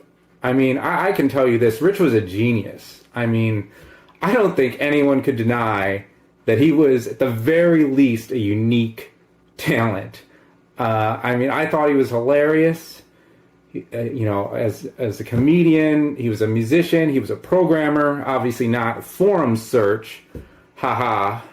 He was a designer, a video editor, an influencer, an internet superstar before such a thing, you know, really existed, when it was a new concept. If you were vaguely into PC games or comedy on the internet 20 years ago, you either laughed directly at something he created or something he facilitated the creation of. If you laughed at a meme on Reddit today, you can trace that back to his stupid image macros or whatever he called them. He invented all that, pretty much. I mean, the Something Awful forum spawned a great many things, and it's multiple decades of existence. Some things horrible and unfortunate, many things just unintelligible and a huge waste of time. But ultimately, Rich created a community where interesting things happened and people connected. I mean, it led to a gigantic number of positive things. I mean, numerous marriages, friendships, children can be traced back to, you know, Something Awful goon meets or private messages or, I don't know, Fayad's nonsense, who knows. Many lives were strangely improved by Rich and his creation. I mean, that seems weird to say. Not his own, though, interestingly enough, because there was a point, and that would be the appropriate time to mention, that Jeffrey from Yazpaz confirmed that what people had suspected, that Condé Nast, the company that bought Reddit for $14 million in 2008, I want to say, offered to buy Something Awful from Lowtax for around $14 million. So they first approached him to buy Something Awful before later deciding to buy Reddit instead and turning it into what it is now. So you could point and laugh at the fact that Lowtax could have made $14 million by selling Something Awful to Condé Nast. However, chances are it wouldn't have mattered. I thought about this, and I really believe that if Something Awful had been sold to Condé Nast and Lowtax made way the same way that Tom from MySpace had, that he wouldn't have just lived it up like Tom does, who now posts beautiful travel blog photos on, you know, Instagram instead of having to work for the rest of his life. I think Lowtax would have just squandered it like he did everything else. So that particular fork in the road wasn't a make or break thing. Lowtax was given multiple opportunities that people would have killed for. He was given second chances that nobody else would ever get, and he managed to fuck it up time and time again, and it's really remarkable. I'll finish my soliloquy later, but I want to read, this was Ashley's response, and I think that Ashley maybe felt guilty because she did so thoroughly buck break Lowtax that perhaps she considered her divorce settlement, the end result of it was so unfavorable and perhaps unfair to Lowtax that he decided to kill himself. So she posted a bit of a Stockholm Syndrome obituary where she says, I have been sitting for hours debating whether or not to disclose this, and I felt it's something I need to do to get off my chest. Frankly, I'm tired of being quiet. I've mostly had my stay for the last few years about things happening behind the scenes. I've held things inside for so long, it's so hard to my chest, physically hurts the same way it is now. I've considered not sharing this out of respect for Rich's parents or sister, but I think after the incredibly vitriolic wall of text that Rich's mother sent to me this morning, saying upon many other things that his blood is on my hands, I need to share it to regain some sense of control over what's taken place in the past 48 hours. Yesterday, I received a divorce ruling that would help me and my daughter stay in our home in Canada and allow us to provide for a good life for her, as well as pay back numerous debts that had been accrued the past 2 years, when I was receiving $350 a month in child support. In the divorce ruling, the judge found that Rich had willfully spent down the marital fund, confirmed his treatment of me was domestic violence, and put together a plan to pay for attorney's fees, etc. He would still retain custody settled when previously in meditation. He was due to get our daughter for Christmas. An hour later, I was contacted by my attorney who informed me that Rich had shot himself earlier in the morning. So there it is. His other ex and I got to tell our children that their father died without saying goodbye to them, or that he loved them, or to my knowledge, left a note for them. If you made it this far, thank you for giving me space. So let this go. So I no longer have to hold it onto it. So I no longer have to hold on to it. That's what she's trying to say. The gun, in case you're wondering, was a Belgian 5.7, which is a bit of a meme gun, but it's a respectable cartridge, and apparently does the job quite well if you shoot for the right spot. He did leave no note. Nobody. It can only be assumed that he killed himself because of the divorce proceedings. However, his actual thoughts and feelings are not written down, so nobody really knows what he was thinking when he shot himself.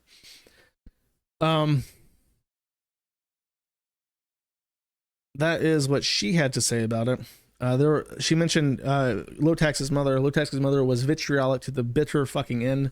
Ashley did not post messages, but some people did. I think this went to the director of a GoFundMe that was not Ashley, but which she assumed was related to her. She says, if you have an ounce of humanity, you will delete your fundraising promotion off my son's page. You have no idea what resources and money X has, and I can tell you it's considerable. To spread lies after someone dies is not only immoral, but incredibly hurtful. Richard never missed a child support payment or obligation to his daughters. He loved them very much and never stopped fighting for them. Please take down that post. She proceeded to drag out every single thing related to the divorce and the payments. She fought tooth and nail to make sure that Ashley would not get a single cent without having earned it in proceedings, until she died as well. 4 months later, in March of 2022, 2022, she also died of leukemia. She had leukemia for a while, and after Lowtax died 4 months later, she also died of her cancer. And days after the fact, all the litigation was settled immediately. And Ashley was finally paid, and the last update to the docket regarding the divorce was entered on the 15th of March. So here we have a little bit of irony. Lowtax posted this on Twitter in regards to Anthony Bourdain. Pro tip, if you have a family, including a young daughter, and you make the decision to kill yourself and ruin that poor girl's life, you do not deserve praise or kind words. You have ruined that girl's entire life. You selfish asshole, which has become a sort of a self-written obituary because he did not leave his own note. And this is generally how people feel about him in retrospect.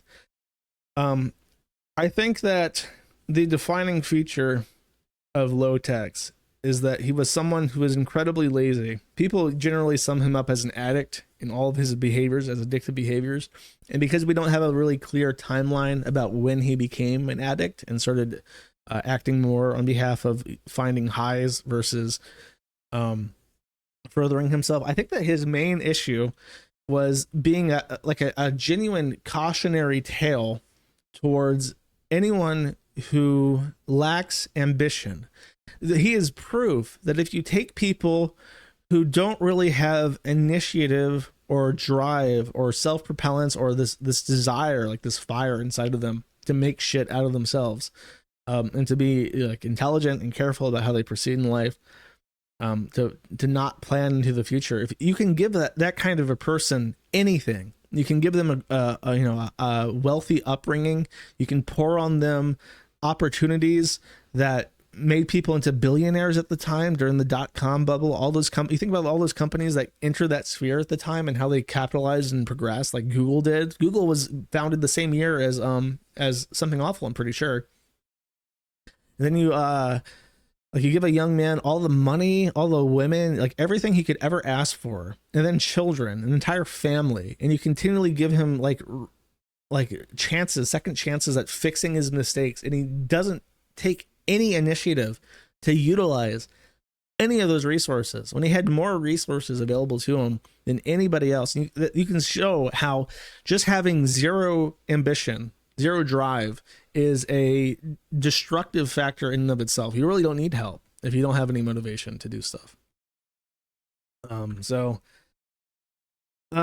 that. That's what I have to say about him. I think that he had a lot of. I even offered at some point when he was cleaning house. I said, because I completely forgot to mention this, but there was a big drama continuously with the forum where they were trying to get him to upgrade from their really antiquated custom version of V Bulletin to Zinforo. Kiwi Farms uses Zinforo. I'm very familiar with it. I offered, because he had raised $20,000 to migrate the forum to Zinforo, which has never happened and still to this day has not happened. And I told him I could probably do it for $20,000. I offered to do it, and he didn't want to. So like, he had so many chances from so many people offering him help continuously, but he just didn't want to commit to anything. He literally just wanted to sit in his fucking basement and jerk off and eat gold belly pies and watch shitty VHS tapes that nobody liked even when they were brand new.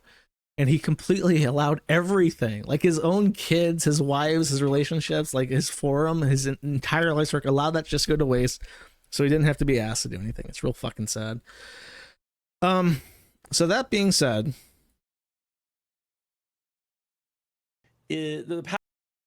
Lowtax, now that you're dead, can you give us a weather report? The power of Christ is just...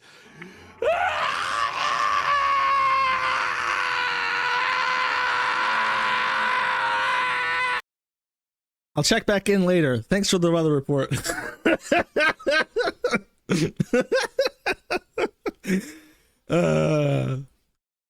Oh, Jesus. Okay. That is that. I decided, deliberated. Oh, let me give a big thank you to Spunt, Gosa, Dogatron, and Slav Power. The first three, Sput, Gosa, and Dogatron, answered a bunch of questions for me, gave me tons and tons of insight into the